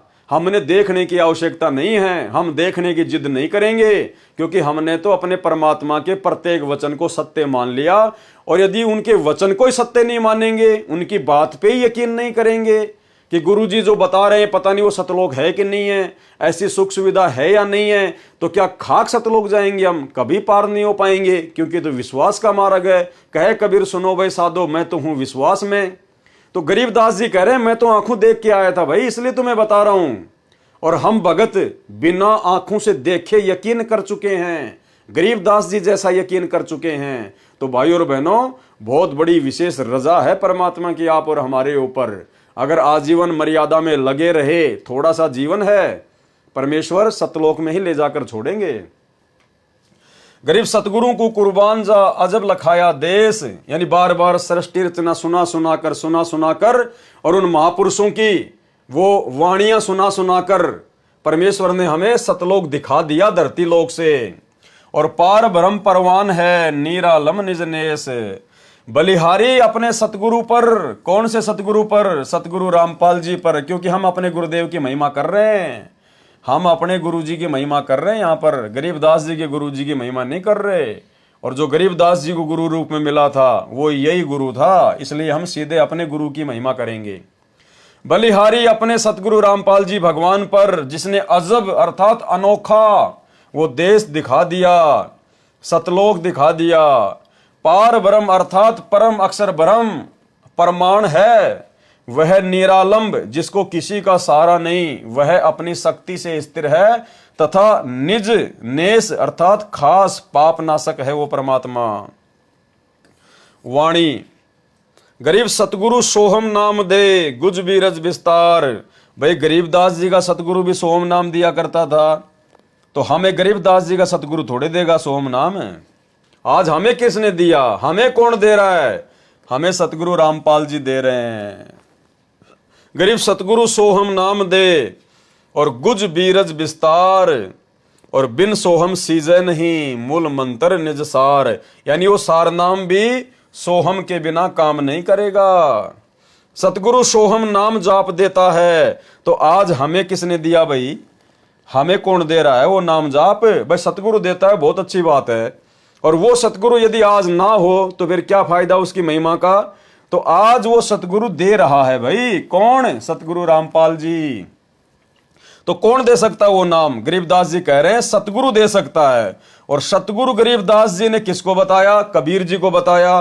तो आज हमें कौन दे रहा वो नाम? सतगुरु रामपाल जी। तो सतगुरु रामपाल जी कौन हुए? कबीर परमात्मा हुए, कबीर साहिब हुए। इसलिए तो हमने इस नकली कबीर साहिब को अपने घर से निकाल दिया। गरीब सतगुरु सोहम नाम दे गुज बीरज विस्तार, और बिन सोहम सीजे नहीं मूल मंत्र निज सार। सरलार्थ सतगुरु सोहम नाम जाप देता है, इससे आगे और गुज यानी गूढ़, बीरज यानी विशेष ज्ञान, विस्तार के साथ उपदेश मंत्र का राज यानी रहस्य जो सतगुरु उपदेश देते समय समझाता है। पहले सोहम मंत्र का जाप देता है। सोहम के जाप बिना मूल मंत्र अर्थात सारनाम सीजे नहीं अर्थात लाभ नहीं देता। यानी सारनाम से पहले सतगुरु हमसे सोहम नाम की कमाई करवाएगा, फिर वो सारनाम लेने के बाद फिर हमारी भक्ति आगे बढ़ेगी। वाणी गरीब सोहम सोहम धुन लगे दर्द बंद दिल माही, और सतगुरु पर्दा खोल ही परलोक ले जाही सतलोक ले जाही। सरलार्थ काल ब्रह्म के ओम नाम की कमाई को त्रिकुटी पर जमा करने के पश्चात ओम नाम का जाप समाप्त हो जाता है। यानी जब हमें मूल कमल से लेकर और सहस्त्र कमल दल तक की कमाई यानी ओम नाम तक की कमाई जब हम धर्मराज के दरबार में जमा करवा देते हैं और जब हमारे को वहां से निकलने का रास्ता दे दिया जाता है 10वां द्वार पार करके, तो फिर ओम नाम की कमाई समाप्त हो जाती है। जो हम सतनाम में 2 मंत्र जाप करते हैं, पहला ओम, फिर वो ओम नाम का जाप नहीं करना होता। फिर जब हम ऊपर जाएंगे अक्षर पुरुष के लोक में, तो परमात्मा कहते हैं दोनों श्वासों से फिर अक्षर पुरुष का ही जाप चलेगा। सोहम सोहम सोहम सोहम, अंदर लेते समय भी और बाहर छोड़ते समय भी ऑटोमेटिक चलेगा। हमें सोचने की जरूरत नहीं है, परमेश्वर का विधान है। जैसे काल की कमाई ओम नाम की वहां छोड़ी और जैसे ही हम अक्षर पुरुष के लोक में प्रवेश करेंगे हमारा सतनाम का जाप ऑटोमेटिक चलेगा, लेकिन ओम नाम हट जाएगा और बाहर छोड़ते समय और अंदर लेते समय सोहम सोहम की धुन लग जाएगी। गरीब सोहम सोहम धुन लगे और दर्द बंद दिल माही, और मीठा मीठा दर्द एक कशक वो तड़प हमारे अंदर ऑटोमेटिक पैदा हो जाएगी फिर सतलोक जाने की। सतगुरु पर्दा खोल ही, सतगुरु ने सारे रास्ते खोल दिए और परालोक ले जाही। क्या कह रहे हैं परमात्मा? काल ब्रह्म के ओम नाम की कमाई को त्रिकुटी पर जमा करने के पश्चात ओम नाम का जाप खत्म हो जाता है, समाप्त हो जाता है। फिर सोहम सोहम ही दोनों श्वासों से प्रारंभ हो जाता है और सारनाम पहले की तरह ऊपर के श्वास से स्मरण होता है। और सारनाम की जो विधि होती है, सारनाम का जो सुमरण होता है वो वैसे ही चलता रहेगा। सुरती नृत्य से जाप चलता है। नाम के सुमरण से हृदय में मीठा मीठा दर्द महसूस होने लगेगा। दर्द बंद दिल माही, फिर सतगुरु सभी द्वारों का पर्दा यानी दरवाजा खोलकर परलोक अर्थात सत्य लोक ले जाएगा। सतगुरु पर्दा खोल ही और सत्य लोक ले जाही, परालोक ले जाही। वाणी गरीब सोहम जाप अजाप है, यानी सोहम का जो जाप है वो जीभ से नहीं करना पड़ता, वो अजाप है। सोहम जाप अजाप है, बिन रसना होए धुन, बिना जीभ के उसका सुमरण होता है। और चढ़े महल सुख सेज पर, चढ़े महल यानी सतलोक की तरफ जहां पाप नहीं पुण्य। सोहम नाम का जाप अजपा जाप है क्योंकि इसमें जिव्या तथा होठ प्रयोग नहीं होते, केवल श्वास से सुमरण होता है। उसी से सोहम जाप की आवाज होती है। उस महल अर्थात सत्यलोक में चढ़ जाते हैं जहां पाप तथा पुण्य का व्यवहार नहीं है। वाणी गरीब सोहम जाप अजाप है, बिन रसना होए धुन। सतगुरु दीप समीप है, नहीं बस्ती नहीं शून्य। सत्य लोक में जहां सब हंस आत्माएं भगत जो मुक्त होकर जाते हैं, यानी इस काल लोक से मुक्त होकर जो जो भगत सतलोक में जाते हैं उनका घर परमात्मा के सिंहासन के पास में है। यानी भाइयों और बहनों, ये गूढ़ रहस्य है। यानी हम जितनी भी आत्माएं इस काल के साथ में फंसी और इस 21 ब्रह्मांड में आई, हम सब के सब परमात्मा के विशेष सेवादार थे। वहां पर हम सब के सब परमात्मा के विशेष सेवादार थे। आप और हम आत्माओं को सतलोक में विशेष सुख प्राप्त था, विशेष सुख प्राप्त था। अब जैसे एक तो कोई प्रधानमंत्री के आसपास उसका कोई रिश्तेदार हो, उसका कोई बॉडीगार्ड हो, और एक कोई आम जनता हो, तो इस प्रकार से हम जितने भी लोग, जितने भी आत्माएं जो 21 ब्रह्मांड में फंसी पड़ी हैं, हम सब परमात्मा के सिंहासन के आसपास में रहा करते थे। हम परमेश्वर के विशेष प्यारे, विशेष सेवादार थे। वैसे तो सारे प्यारे हैं परमात्मा के, लेकिन कुछ खास भी होते हैं भाई। तो हम परमेश्वर के वो विशेष थे, क्योंकि जब जीव को ज्यादा सुख हो जाता ना, फिर वो उसकी वैल्यू नहीं समझ पाता है। तो हमने वहां पर इतने सुख थे, इतने ठाठ बाट थे, परमात्मा के सिंहासन के आसपास हम रहा करते थे। मिनट मिनट में परमात्मा के दर्शन करना, मिनट मिनट में परमात्मा से आशीर्वाद लेना। जिस प्रकार सतलोक आश्रम बरवाड़ा में जो गुरुदेव भगवान के आसपास रहा करते थे तो वो भी भगत ही, और वो भी भगत थे जो बेचारे पंडाल में चुपचाप जो है वो बैठा रहा करते थे। अब परमात्मा की दृष्टि में तो दोनों बराबर थे, लेकिन ज्यादा सुखी, ज्यादा परमात्मा के प्यारे लोग फिर किसको मानते हैं? जो गुरु जी के पास में रहते थे, गुरु जी के पीछे बंदूकें लेके चलते थे, गुरु जी पे चवर करते थे, बार बार गुरु जी से आशीर्वाद लिया करते थे। तो एक समय एक बिहार से एक माई थी, बूढ़ी बैठी थी बेचारी, पंडाल में माला कर रही थी अपनी बैठी बैठी, आशीर्वाद के लिए लाइन लगी तो वो भी लग गई। अब भगतों की तो होती है, अब गुरु जी के आसपास जो भगत रहते थे, गुरु जी के साथ में चलते थे, कोई बंदूक लेके चल रहा है, कोई चवर कर रहा है, कोई क्या कर रहा है।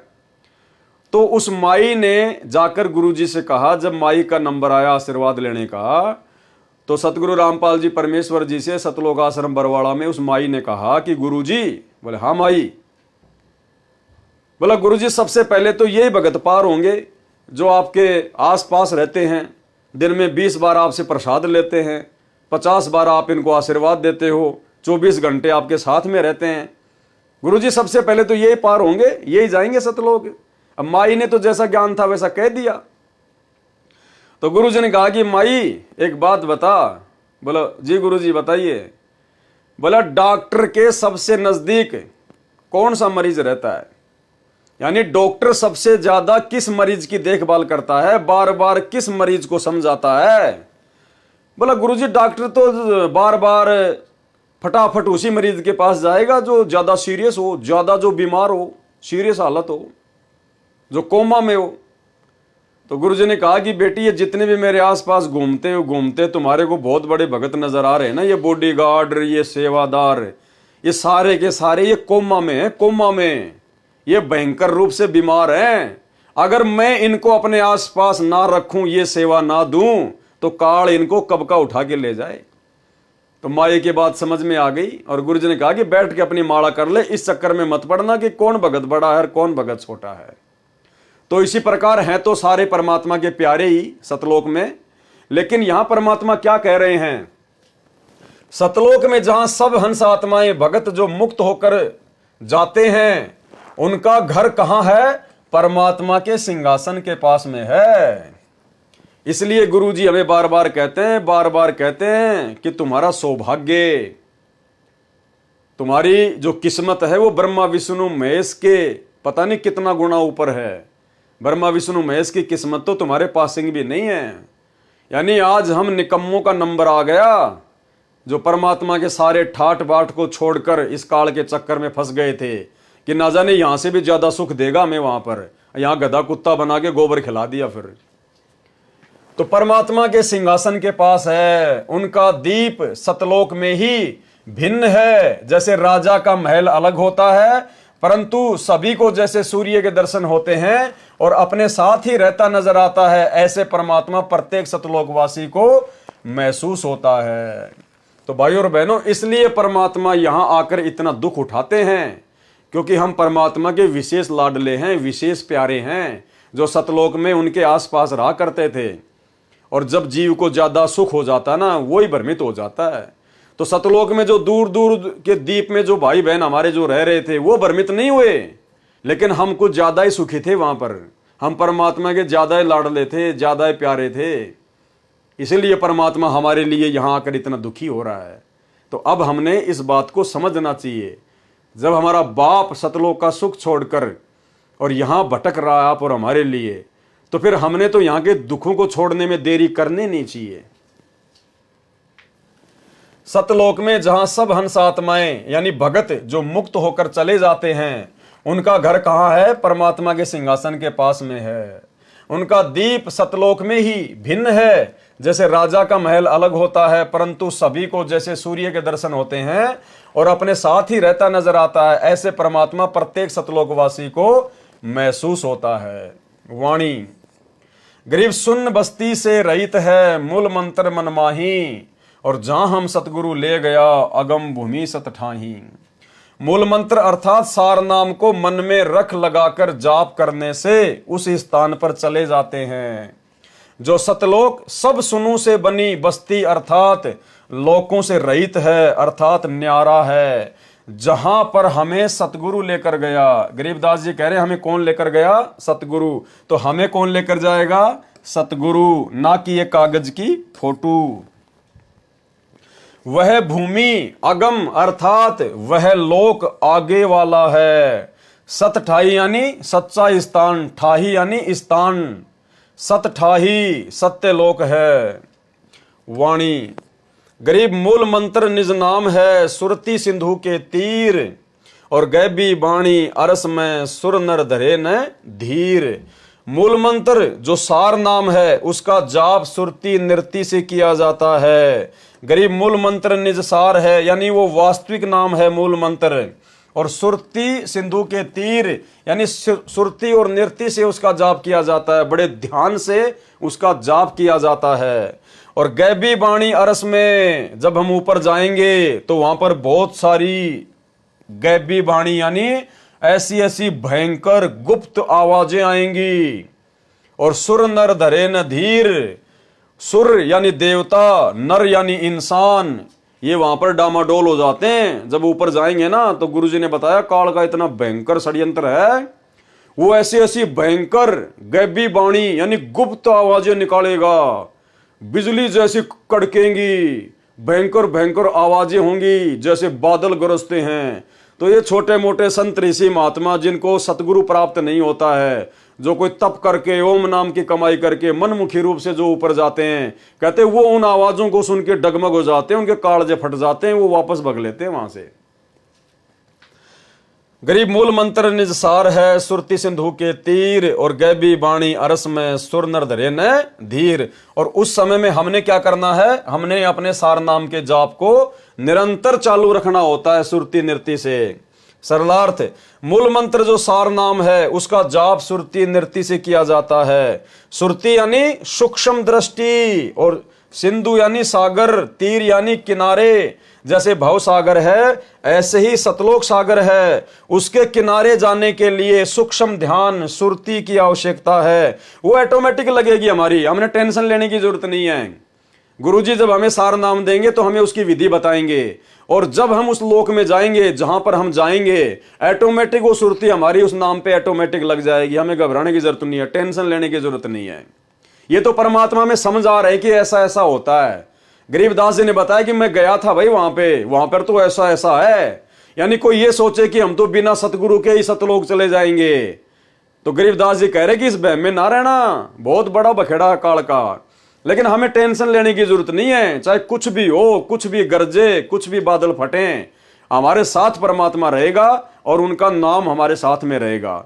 अब जिस प्रकार आपको मान लीजिए, जिस प्रकार आपको दिल्ली से आपको नेपाल जाना है, किसमें जाओगे? बस में बैठ के जाओगे। अगर आपको पता है कि ये बस नेपाल की है, कन्फर्म है, और नेपाल की आपने टिकट कटवा रखी है और बस में अपनी सीट पर बैठ गए, तो फिर आपको टेंशन लेने की जरूरत नहीं है।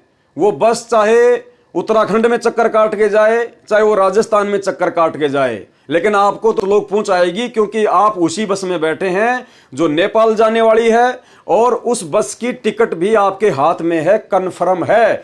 तो फिर आपको टेंशन लेने की जरूरत नहीं है, डरने की जरूरत नहीं है, बार बार खिड़की से मुंह निकाल के देखने की जरूरत नहीं है। वो आपको नेपाली जाके छोड़ेगी। अरस यानी आकाश में बहुत सी गैबी वाणी अर्थात रहस्यमय आवाजें होती हैं। उनसे उन भक्तों को भय उत्पन्न होता है जिनके पास सार नाम नहीं होता है, जो मनमुखी होते हैं, जिनके पास सार नाम नहीं होता है, सच्चा नाम नहीं होता है, वो डर जाएंगे।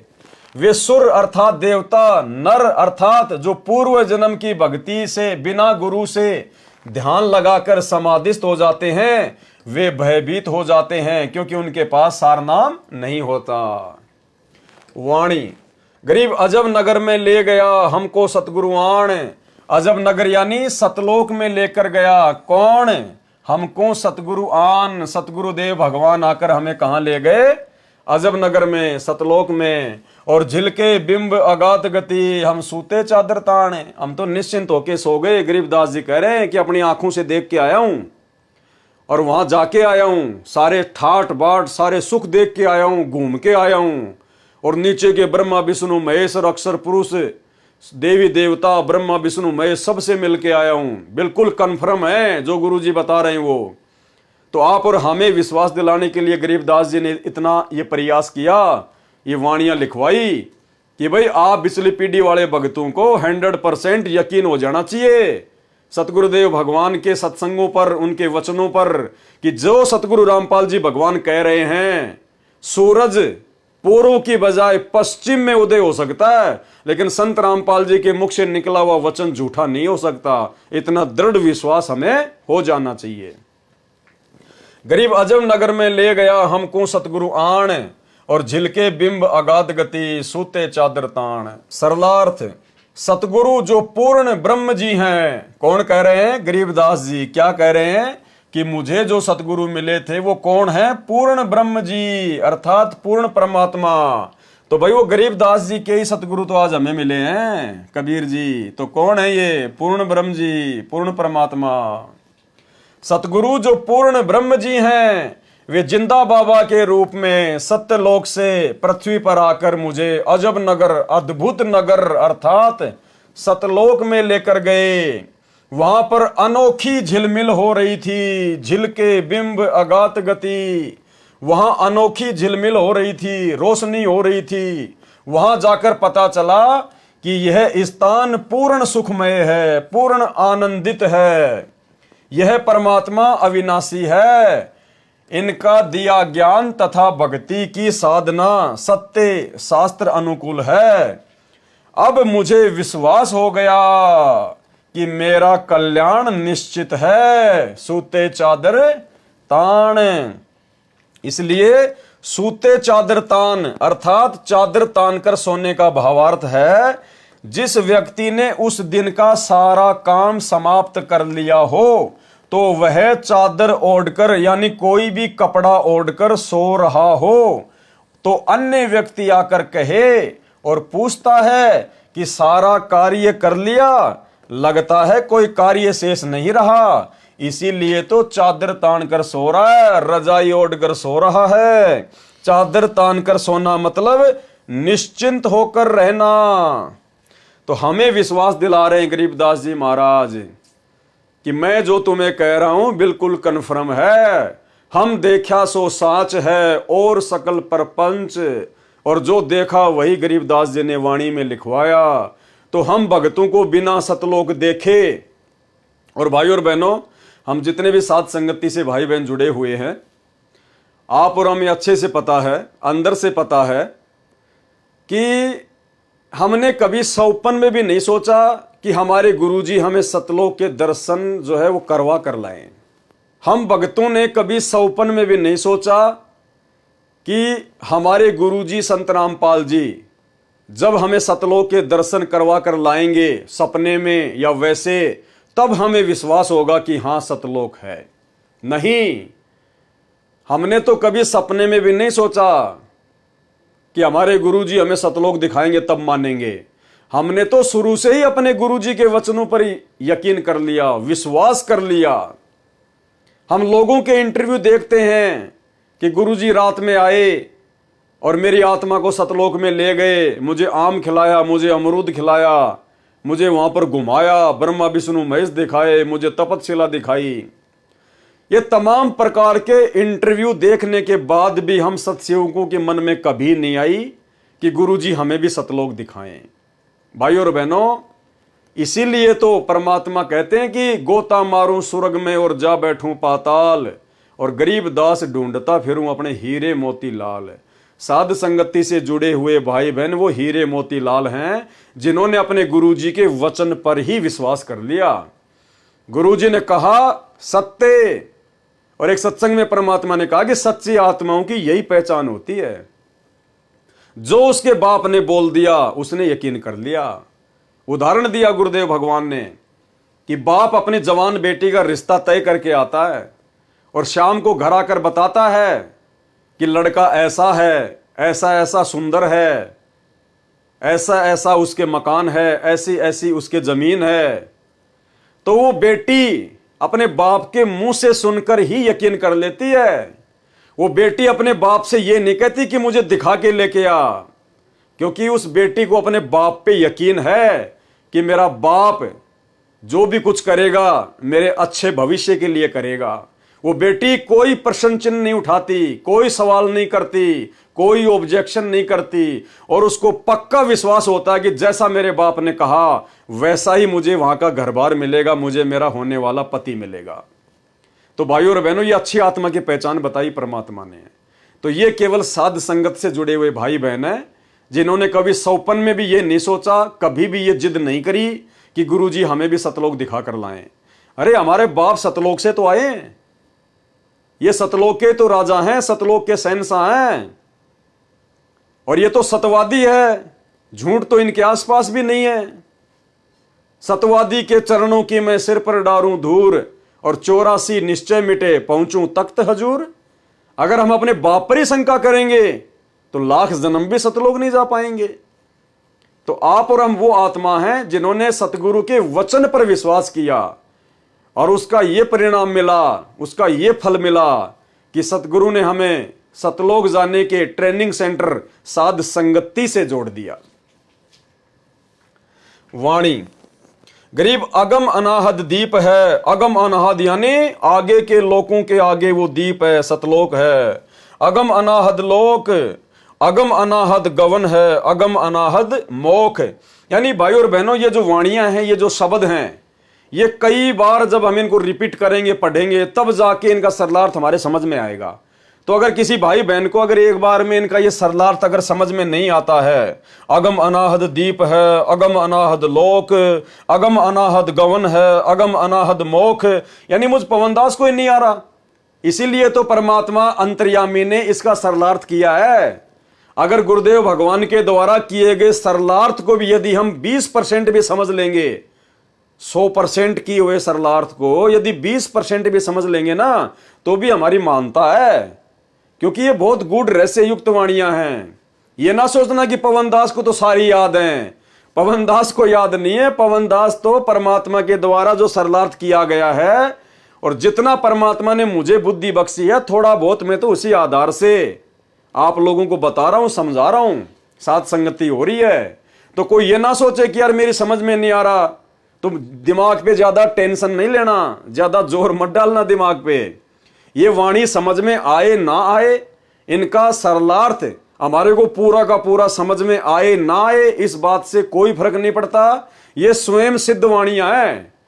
जैसे कोई व्यक्ति किसी से जादू जंत्र मंत्र करवाता है, और वो व्यक्ति उसको एक ताबीज दे देता है, और वो ताबीज को यहां पर बांध लेता है। अब वो ताबीज को बार बार देखने की जरूरत नहीं है, उसको खोलने की जरूरत नहीं है। उसने जंत्र मंत्र डाल के उस ताबीज में डाल रखा है, बस हमने केवल बांध के रखना है, वो ताबीज अपना काम पूरा करेगा। हालांकि हमने नहीं बांधना, हम तो इन पाखंड से दूर हैं। एग्जाम्पल दिया जा रहा है। कहने का मतलब है वो जो ताबीज उसको दिया जाता है वो स्वयं सिद्ध करके दिया जाता है। तो ये वाणियां परमात्मा की स्वयं सिद्ध हैं। भले हमें पूरी की पूरी समझ में नहीं आ रही, लेकिन ये पूरा काम अपना अवश्य करती हैं जब हम इनका पाठ करते हैं। अब जैसे किसी को सर्प डस जाता था, अब उसको एक गारडू होता था, विष उतारने का वो मंत्र सिद्ध कर लेता था। ये धात्मिक जो विज्ञान है ये सबसे उत्तम है। अभी तक आपने देखा होगा कोई झाड़े झूड़े ला दिन छोटा मोटा बुखार उतार देते हैं, तो ये इस तरह की क्रियाएं हैं। लेकिन ये भक्ति, ये तो एक अंश मात्र है। और भक्ति जब सत्य साधना आपको मिल जाएगी, किसी चीज की जरूरत नहीं पड़ा अपने, ना झाड़ियाँ की। इस परमात्मा की भक्ति में सारी शक्ति है, सारा कुछ अध्यात्म मार्ग इसमें है। अब जैसे किसी ने कोई मंत्र सिद्ध कर लिया, आपका मंगलाचरण है जो हम आपको देते हैं, सबसे पहले इसको बोला जाता है। ये मंगलाचरण सब मंत्रों का मूल मंत्र है, चाहे किसी झाड़े ला लो, लेकिन आप झाड़ा मत लगाना। इस मंत्र को जाप करने से आपके आसपास कुछ भी नहीं रहेगा, और फिर आपका मंत्र जो दूसरा दे रखा है वो करते रहे। तो कहने का भाव ये है कि इस दास ने इस अध्यात्म मार्ग का बिटर एक्सपीरियंस हुआ। और पहले परमात्मा ने सन 1988 से 1994 तक 6-7 वर्ष इन सभी संतों महंतों महात्माओं की जानकारी दिवाई, के सत्संग सुना, इनकी क्रियाएं देखी, तो सुनने को मिला कि गरीबदास जी संत था। उसने गरीबदास जी के ग्रंथ में एक शब्द है, घट ही अंदर गारडू धोखे मर गईया, सार शब्द चीन्या नहीं और कोई भेद ना लैया। ये 5-7 लाइन है, उसने उसको सिद्ध कर लिया 1000 बार 2000 बार पढ़ के। तो उसमें शक्ति आ गई कि सर्प किसी ने ड्रेस दिया, वो मंत्र बोल देता, मन मन में बुदबुदा देता, उसका जहर उतर जाता और जीवित हो जाता था। वो उसी से प्रभु पाक गया, संत कहा गया। और हम इस वाणी ने रोज पढ़ना तो यह आत्मा के सारे जहर तार देगी। जैसे गारडू अपना मंत्र बोलता है और जिसको सर्प डस गया मूर्छित पड़ा है, वो ना उस मंत्र को सुन रहा है ना समझ रहा है, लेकिन वो मंत्र अपना काम कर रहा है। उसने उस विष को उतार दिया, विष उतरते ही वो चेतन हो गया, जीवित हो गया, मूर्छा उसकी खत्म हुई, तो अपना सुचारू काम करने लग गया। सरलार्थ, अगम सबसे ऊपर आगे का अनाहद दीप अर्थात सतलोक, जिस दीप की कोई सीमा ना हो, ऐसा दीप यानी क्षेत्र है वो सतलोक। उस क्षेत्र में ऐसा ही अनाहद जिसका कोई अंत न हो, सतलोक स्थान है। इस वाणी में अनाहद दीप का अर्थ है ऊपर के चारों शाश्वत लोकों का क्षेत्र, सतलोक, अलखलोक, अगमलोक और अकैलोक। इस लोक में जाने के लिए भी अगम यानी अन्य लोकों वाले भक्ति मार्ग से आगे का अर्थात उत्तम भक्ति है। गवन प्रस्थान उस भक्ति मार्ग से सबसे आगे का अगम अनाहद मोक्ष शाश्वत मोक्ष है। अब बताओ हम इसको क्या समझेंगे? गुरुजी ने यथार्थ अनुवाद कर दिया, उसके बाद भी हमारे दिमाग में 5% भी नहीं आई। तो इसका निष्कर्ष ये है, परमात्मा कह रहे हैं कि सबसे पहले तो हम यहां से जो आगे का लोक है, जो अगम लोक है, अगम दीप है, सतलोक, हम वहां जाएं। और वहां जाने के बाद फिर ऊपर के जो 3 लोक और हैं, सतलोक के ऊपर अगम लोक, अलक लोक, अकय लोक, फिर वहां जाने के लिए भी भक्ति करनी पड़ती है। वैसे तो सतलोक में ही सारे सुख हैं, भले आप ऊपर की भक्ति ना करो, वहां आपका जन्म मरण नहीं होगा, बुढ़ापा नहीं होगा, कोई रोग नहीं होगा, किसी प्रकार की कोई कमी नहीं होगी, कोई काम नहीं करना पड़ेगा। लेकिन यदि उससे भी आगे जाना चाहो, उससे भी ज्यादा सुख प्राप्त करना चाहो, तो फिर उन आगे के लोकों की भी सतलोक में जाने के बाद में भक्ति करनी पड़ती है। वो तुम्हारी मर्जी, चाहे करो चाहे ना करो, इसका फाइनल रिजल्ट ये है। और आपको विश्वास दिलाने के लिए गुरुजी का छोटा सा एक सत्संग भी सुना देता हूं, जिसमें परमात्मा ने यही बातें बताई है। सतलोक में जाके सुरता संकट कट जा सारे, अलख लोक और अगम लोक के, यानी सतलोक में जाकर के फिर अलख अगम लोक को और सतनामी को हम वहां जाकर के प्राप्त करेंगे। वहां अलग से वहां भक्ति, हम चाहेंगे ऊपर जाना तो वहां भक्ति करेंगे, नहीं तो सतलोक में। जैसे वहां इस लोक ने छोड़कर राजी को ना, और ये तो छुट्टे भी गा, तो वहां तो इतना आनंद हो जाएगा, वो आपकी इच्छा आगे ऊपर चलना या ना चलना, सतलोक तक जाने के बाद कोई कष्ट नहीं है, फिर पुनर्जन्म नहीं है। अनामी लोक में जाने के बाद फिर वहां आत्मा और परमात्मा एक हो जाते हैं, आत्मा परमात्मा में समा जाती है। लेकिन सतलोक, अलखलोक और अगम लोक में वहां आत्मा और परमात्मा का अलग अस्तित्व है। वाणी गरीब सतगुरु पारस रूप है और हमरी लोहा जात, और पलक बीच कंचन करे पलटे पिंड रुगात। देखो कितनी सिंपल वाणी लग रही है ना हमारे को। गरीबदास जी कह रहे हैं कि जो सतगुरु मुझे मिले थे वो तो पारस जैसे हैं, पारस जैसे, जो अपना तत्व ज्ञान देकर मिनट में अपने भगत को चेंज कर देते हैं, उसकी काया पलट देते हैं। और हमारी लोहा जात, और हम जीव तो लोहा हैं उस पारस रूपी सतगुरु के आगे।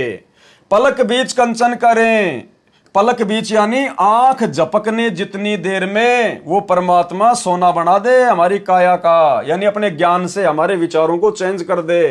पलटे पिंड और गात, जैसे पारस पत्थर लोहे से इस पर सोने पर लोहे को सुरग बना देता है। यहां पे शायद ये गलती हो गई होगी, जहां तक मुझे आइडिया है, यहां पे आना चाहिए स्वर्ण यानी सोना बना दे, क्योंकि पारस तो सोना बनाता है।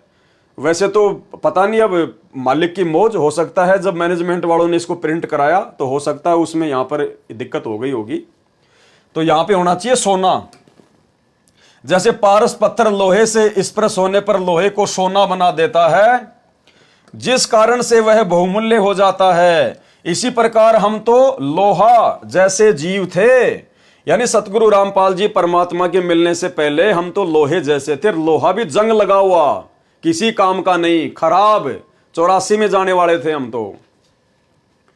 सतगुरु का ज्ञान, नाम तथा आशीर्वाद पारस जैसा है, जिसने हमारे को भगत रूपी सोना बना दिया, श्रवण बना दिया। किसने?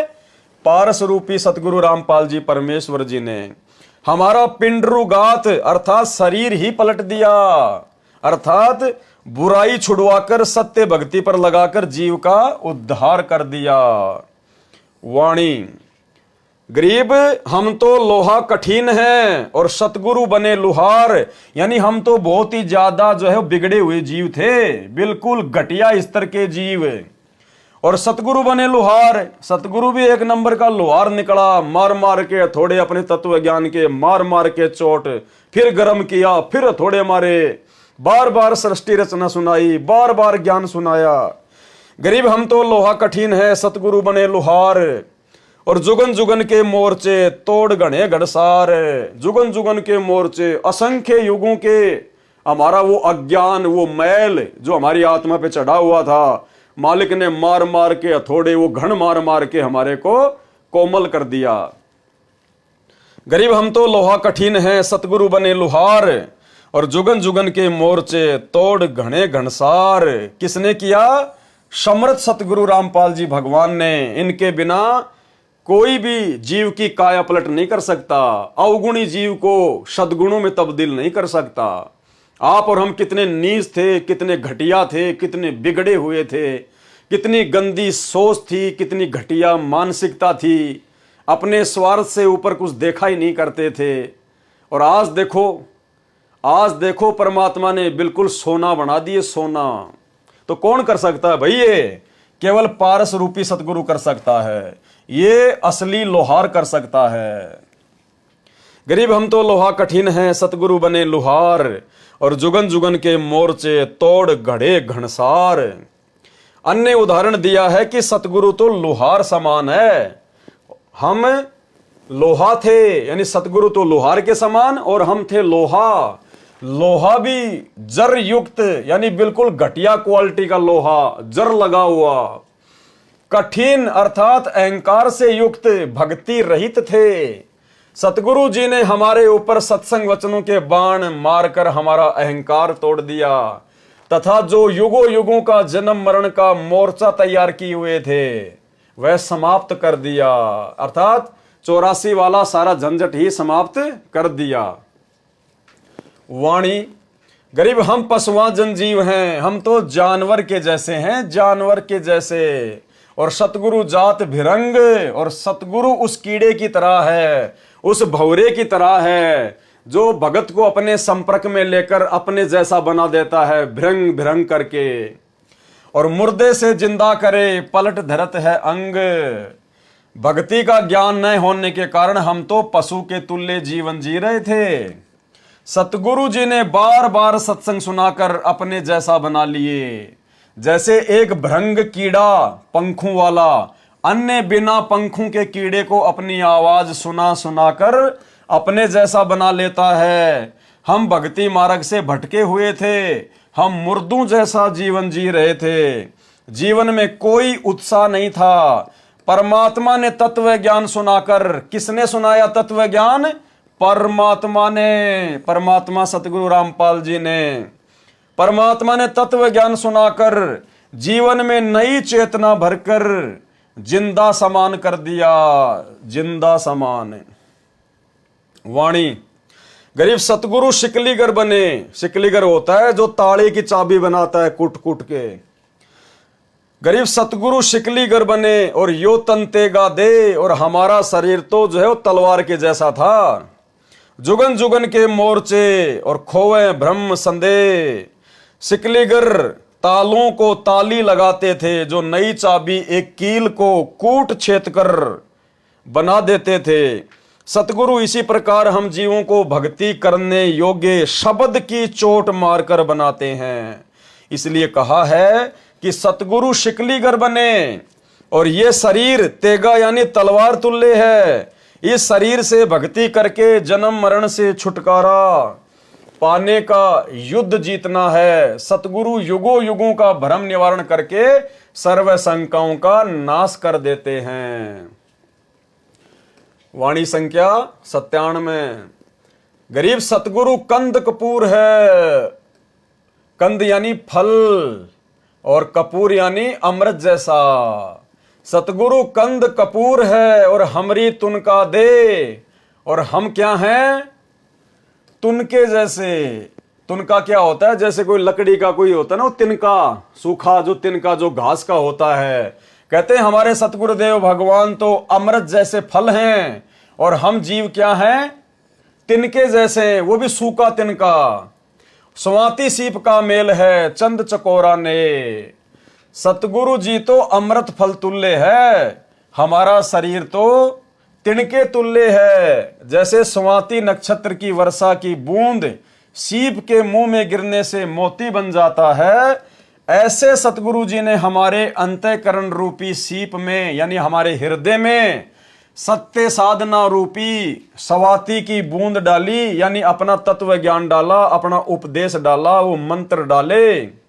हमने परमात्मा रूपी सतगुरु में इतनी लगन लगाई। किस में लगाई? परमात्मा रूपी सतगुरु में। यानी ये स्वयं ही परमात्मा है जो सतगुरु का रोल कर रहे हैं। इसीलिए तो हमने इस फोटो को रिजेक्ट कर दिया, क्योंकि हमें परमात्मा रूपी सतगुरु की पहचान हो गई। हमने परमात्मा रूपी सतगुरु में इतनी लगन लगाई जैसे चकोर पक्षी चांद को देखने में लगाता है। गुरुदेव भगवान ने बताया कि एक चकोर नाम का पक्षी होता है जिसको चांद से बेहद लगाव होता है, बेहद प्रेम होता है। और वो चकोर नाम का पक्षी शाम के समय क्या करेगा? किसी ऐसे पेड़ पर बैठेगा जिसके ज्यादा टहनियां नहीं होती है, जिसके ज्यादा पत्ते नहीं होते हैं, सूखा पेड़ देखता है, ताकि मेरे और चांद के बीच में कोई डिस्टरबेंस ना हो। और जैसे चांद उगेगा एक टक उस पे नजर लगा लेगा, हटाएगा नहीं। और जैसे जैसे चांद ऊपर को आएगा वो बैठा बैठा उस पे नजर रखेगा, यूं यूं नजर रखेगा। चांद सीधा आएगा, वो चकोर पक्षी अपनी गर्दन यूं कर लेगा। चांद फिर यूं आएगा, वो पक्षी भी यूं देखेगा, यूं देखेगा। और अंत में वो पक्षी नीचे गिर जाता है चांद को देखते देखते, और वो गर्दन के बल गिरता है, उसकी गर्दन टूट जाती है। टूटी गर्दन से भी वो चांद को ही देखता रहता है। तो गरीबदास जी हमें यह समझाना चाहते हैं कि उस चकोर पक्षी के जैसे हमें भगत बनना पड़ेगा। यानी हमने अपने सतगुरु के अलावा सौपन में भी किसी अन्य देव में, महादेव में, नकली साधु संतों में, या यहां इस गंदे लोक की किसी भी चीज में, किसी भी विषय भोग की वस्तु में, यहां के किसी भी सुख में हमने बिल्कुल भी अपनी सुरती नहीं लगानी है, अपना ध्यान नहीं लगाना है। जो वस्तु आवश्यक होगी, यदि मर्यादा में रहकर भक्ति करेंगे तो गुरुजी समय आने पर हमें जरूर उपलब्ध करवाएंगे, क्योंकि वो अंतर्यामी भी है और वो समर्थ भी है, उसके घर में किसी चीज की कमी नहीं है। तो हमने हर प्रकार से इस 21 ब्रह्मांड की हर वस्तु से ध्यान हटाकर और केवल अपनी भक्ति पर लगाना है, अपने सतगुरु पर लगाना है। कोई चीज उनके और हमारे बीच में बाधा नहीं बननी चाहिए, हमारे मन में कोई विकार नहीं आना चाहिए। तो कहते तब जाकर वो भगत सतलोक का दरवाजा देख पाएगा, जिसमें चकोर पक्षी जैसा प्रेम अपने सतगुरुदेव भगवान में बन जाएगा। कहने का मतलब है भाई जब तक जिएंगे तब तक काल के लोक में रहेंगे, और जो यहां की वस्तुएं आवश्यक होगी जीने के लिए वो तो जरूरी है ही हैं, तो वो परमात्मा जरूर उपलब्ध करवाएगा। इसके अलावा फालतू की डिमांड, फालतू की इच्छा, सांग सिनेमा, बड़े बड़े मकान, बड़ी बड़ी गाड़ियां, बड़ी बड़ी सभाओं में जाना, लोगों से तालियां बजवाना, अहंकार में फूल जाना, लोगों से सम्मान और इज्जत की उम्मीद रखना। कहने का मतलब हमने अभी आडंबर, ये पाखंड, ये लोक दिखावे सब त्यागने पड़ेंगे। अपने आप को मिट्टी समझकर, 2 कोड़ी का जीव समझकर, जर लगा हुआ लोहा समझकर और अपने गुरुजी की भक्ति करके यहां से निकलने का प्रयास करना है। जो गुरुजी ने दीक्षा दे दी उन मंत्रों पर अपना ध्यान लगाना है। जो गुरुजी ने नियम बता दिए आजीवन उनको संघर्ष करते हुए निभाना है। ना किसी लोकलाज में फंसना, ना किसी के भय से डरना है, ना किसी को जबरदस्ती हमने दुखी करना। कोई दूसरा दुखी करे तो वो करता रहेगा, हमारा कुछ बिगाड़ नहीं पाएगा, क्योंकि हमारे सिर पर हमारे सतगुरुदेव भगवान बैठे हैं। और परमात्मा कहते हैं सिर पर साईं सत्य है, फिर तो को क्या भय रे। और परमात्मा कहते हैं उस भगत का कोई बाल बाका नहीं कर सकता, जिस साधु का बाल न बाका, जिस पे सतगुरु मेहरबान होते हैं। तो भाई और बहनों, साध संगति से जुड़े हुए हम सत्सेवक भाई बहन इस प्रोसीजर के बेहद निकट हैं, बेहद निकट। और हमने और इसमें आगे बढ़ना है, पूरे 100 नंबर पे पहुंचना है। तो ये कहना चाहते हैं गरीबदास जी महाराज जी कि आपने भी उस चकोर पक्षी की तरह अपने गुरुदेव सतगुरु रामपाल जी परमेश्वर जी में, जो कि स्वयं ही परमात्मा है, हमने परमात्मा रूपी सतगुरु में इतनी लगन लगाई, तो हमने भी अपने परमात्मा रूपी सतगुरु रामपाल जी परमेश्वर जी में, उनकी भक्ति में उतनी ही लगन लगानी है। हमने परमात्मा रूपी सतगुरु में इतनी लगन लगाई जैसे चकोर पक्षी चांद को देखने में लगाता है।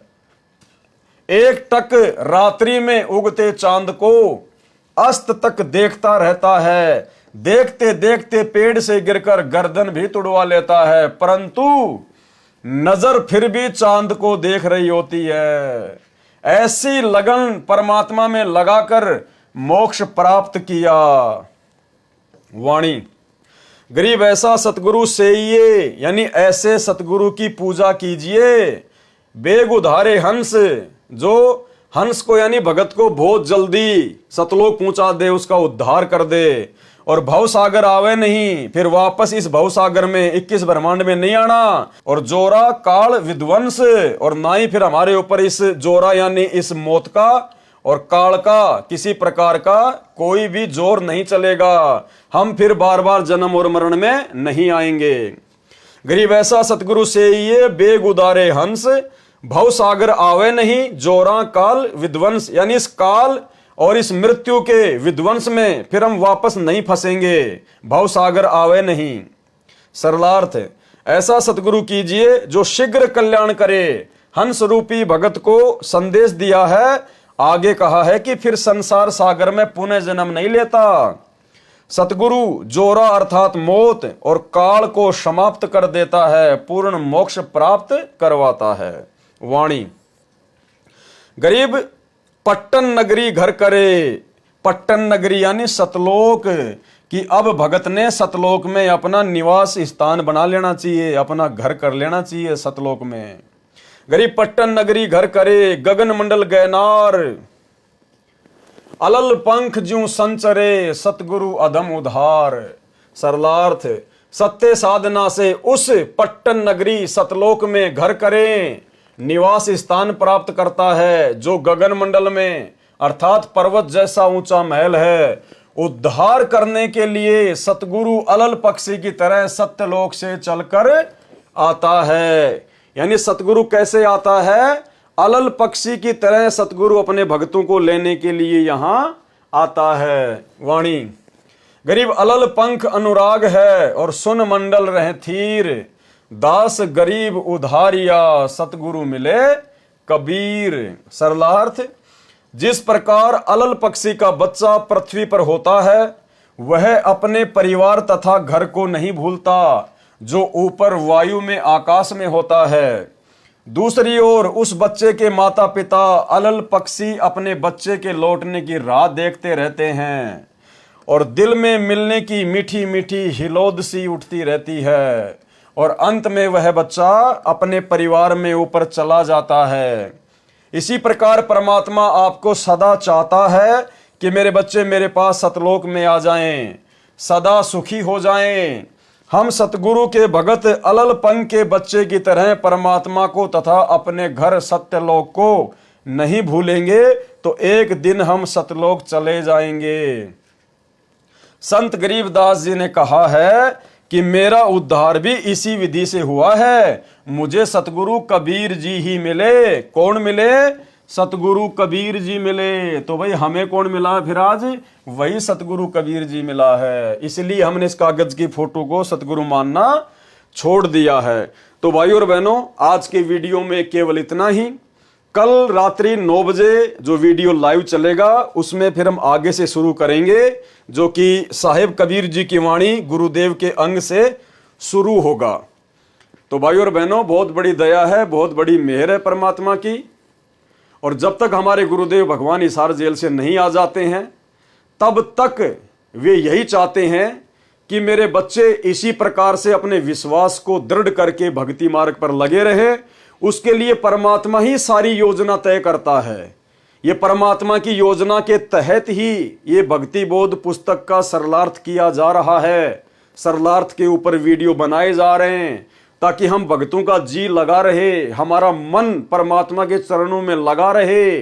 गुरुदेव भगवान चाहते हैं जब तक मैं हिसार जेल से अपना मिशन पूरा करके, अपनी लीला पूरी करके वापस नहीं आ जाता हूं, तब तक आप मेरे हीरे मोतीलाल, मेरे बच्चे इसी प्रकार से मेरे सत्संगों के ऊपर, मेरी पुस्तकों के ऊपर ज्ञान चर्चा करके, साध संगति के माध्यम से अपने विश्वास को दृढ़ बनाकर भक्ति मार्ग पर लगे रहना। काल तुम्हें डगमग करने का प्रयास करेगा, क्योंकि आने वाले समय में भाई और बहनों परिस्थितियां बिगड़ेंगी और वो समय अब बहुत बेहद दिन ब दिन नजदीक आता जा रहा है। क्योंकि 2028 का समय आप सबको पता है, ज्ञान गंगा पुस्तक में नास्त्रदमस की भविष्यवाणी में स्वयं सतगुरु रामपाल जी परमेश्वर जी ने युग परिवर्तन का समय निर्धारित किया हुआ है। और उस युग परिवर्तन से पहले भाई और बहनों परमात्मा का आना भी मुश्किल है, क्योंकि उस समय से पहले दुनिया को परमात्मा की आवश्यकता ही नहीं पड़ेगी। जब परिस्थितियां बिगड़ेंगी, ये काल और दुर्गा चारों तरफ से दुनिया को घेर लेगी। क्योंकि आभास तो उनको भी हो गया कि भाई वो परमात्मा धरती पर आया हुआ है। अब वो पहचान नहीं पा रहे, ये बात अलग है, क्योंकि सतगुरु तो समर्थ है। वो तो जिसको चाहेगा उसको अपना हाथ पकड़वाएगा, अपनी पहचान करवाएगा। अब जैसे सतगुरु की शरण में आने के बाद ही वो लाखों की संगत जो सतलोक आश्रम मैनेजमेंट हरियाणा से जुड़ी हुई है, वो ही अपने भगवान को नहीं पहचान पा रही। सतगुरु को तो अपना गुरु मान रही है और कागज की फोटो को भगवान मान रही है। उन आश्रमों में इस कागज की फोटो का प्रकट दिवस मनाया जाता है। तो सतगुरु ने जिसको शरण में ले लिया, अपना भेद बता दिया। जब वो लाखों भगत ही सतगुरु को नहीं पहचान पा रहे तो काल बेचारा कहां से पहचानेगा। और परमात्मा ने जिन अपने बच्चों से अपनी पहचान करवानी थी उनको साथ संगति से जोड़ दिया। तो भाई और बहनों, समय विनाशक है, समय खतरनाक है। ये दुनिया तो देखो अपनी टांग तुड़वा कर मानेगी, और दुनिया की हम कोई गलती भी नहीं कह सकते, क्योंकि दुनिया को वो ज्ञान नहीं है जो ज्ञान गुरुजी ने आप और हमें दे दिया। तो भाई उनके जैसे संस्कार, उनके भक्ति संस्कार इतने मजबूत नहीं है कि भाई उनको परमात्मा अपनी शरण में ले सके। तो कहने का मतलब है उस 8.5 अरब की जनसंख्या वाली दुनिया से और सतगुरु रामपाल जी परमेश्वर जी ने जिन लाखों को, करोड़ों को अपनी शरण में ले लिया, उन भक्तों में से सबसे विशेष आत्माएं, सबसे अच्छी आत्माएं परमात्मा ने साध संगति से जोड़ रखी है। इस बात का हमें कोई अहंकार या कोई अभिमान नहीं होना चाहिए, बल्कि हमें खुशी होनी चाहिए। और यह बात पता होने के बाद हमने उन सबसे ज्यादा मर्यादाओं पर ध्यान देना है कि ये परमात्मा, आपने जब इतनी बड़ी दया कर दी तो मुझ नीच ने भी आपके प्रत्येक वचन पर पूरी दृढ़ता के साथ में चलना है, खरा उतरना है।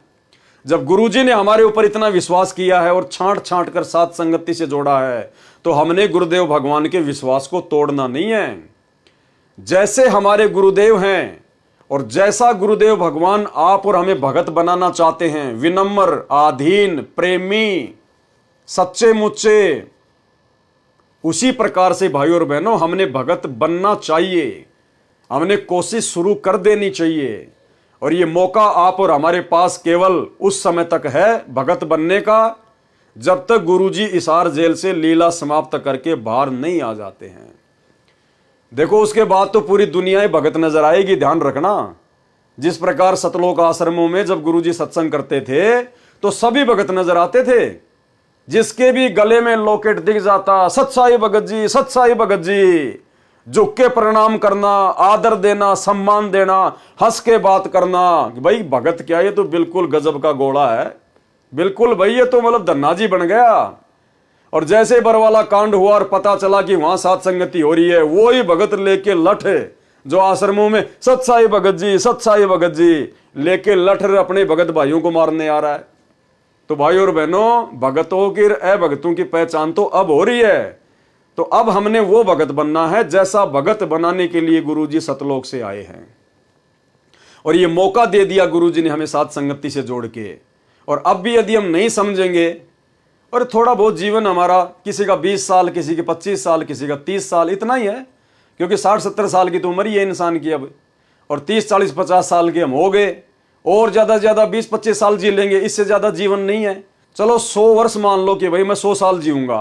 पहली बात तो ज्यादा जीवन जीने की इच्छा रखने वाला महामूर्ख भगत है। ये ज्ञान लेने के बाद तो ये होना चाहिए कि परमात्मा आज ही आ जाओ और आज ही ले चलो, क्योंकि बाकी तो परमात्मा संभालेगा बच्चों को, जो पूरी दुनिया संभाल रहा है। और भगत के बच्चों को तो परमात्मा विशेष तौर पर संभालेगा, अपने हाथों में रखेगा, परमात्मा गारंटी देता है।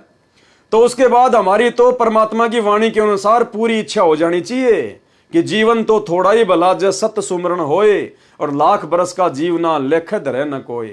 तो भाई और बहनों, हमने तो इस कदर तैयार रहना है कि जैसे अगर आज गुरुजी आ जाएं अचानक कि चल बेटा सतलोक, तो भले पैर में चप्पल नहीं है, चप्पल भी पहनने की नहीं सोचनी, तन पे कपड़े हैं या नहीं हैं, पीछे बेटा बीमार है, बेटी बीमार है, या कोई काम बिगड़ रहा है, कोई मकान का काम चल रहा है, कुछ नहीं देखना, पीछे मुड़ के नहीं देखना। जब गुरुजी सामने खड़े विमान लेके और कह रहे हैं कि बेटा आ जा, तो नंगे पैर दौड़ के जहाज में बैठ जा।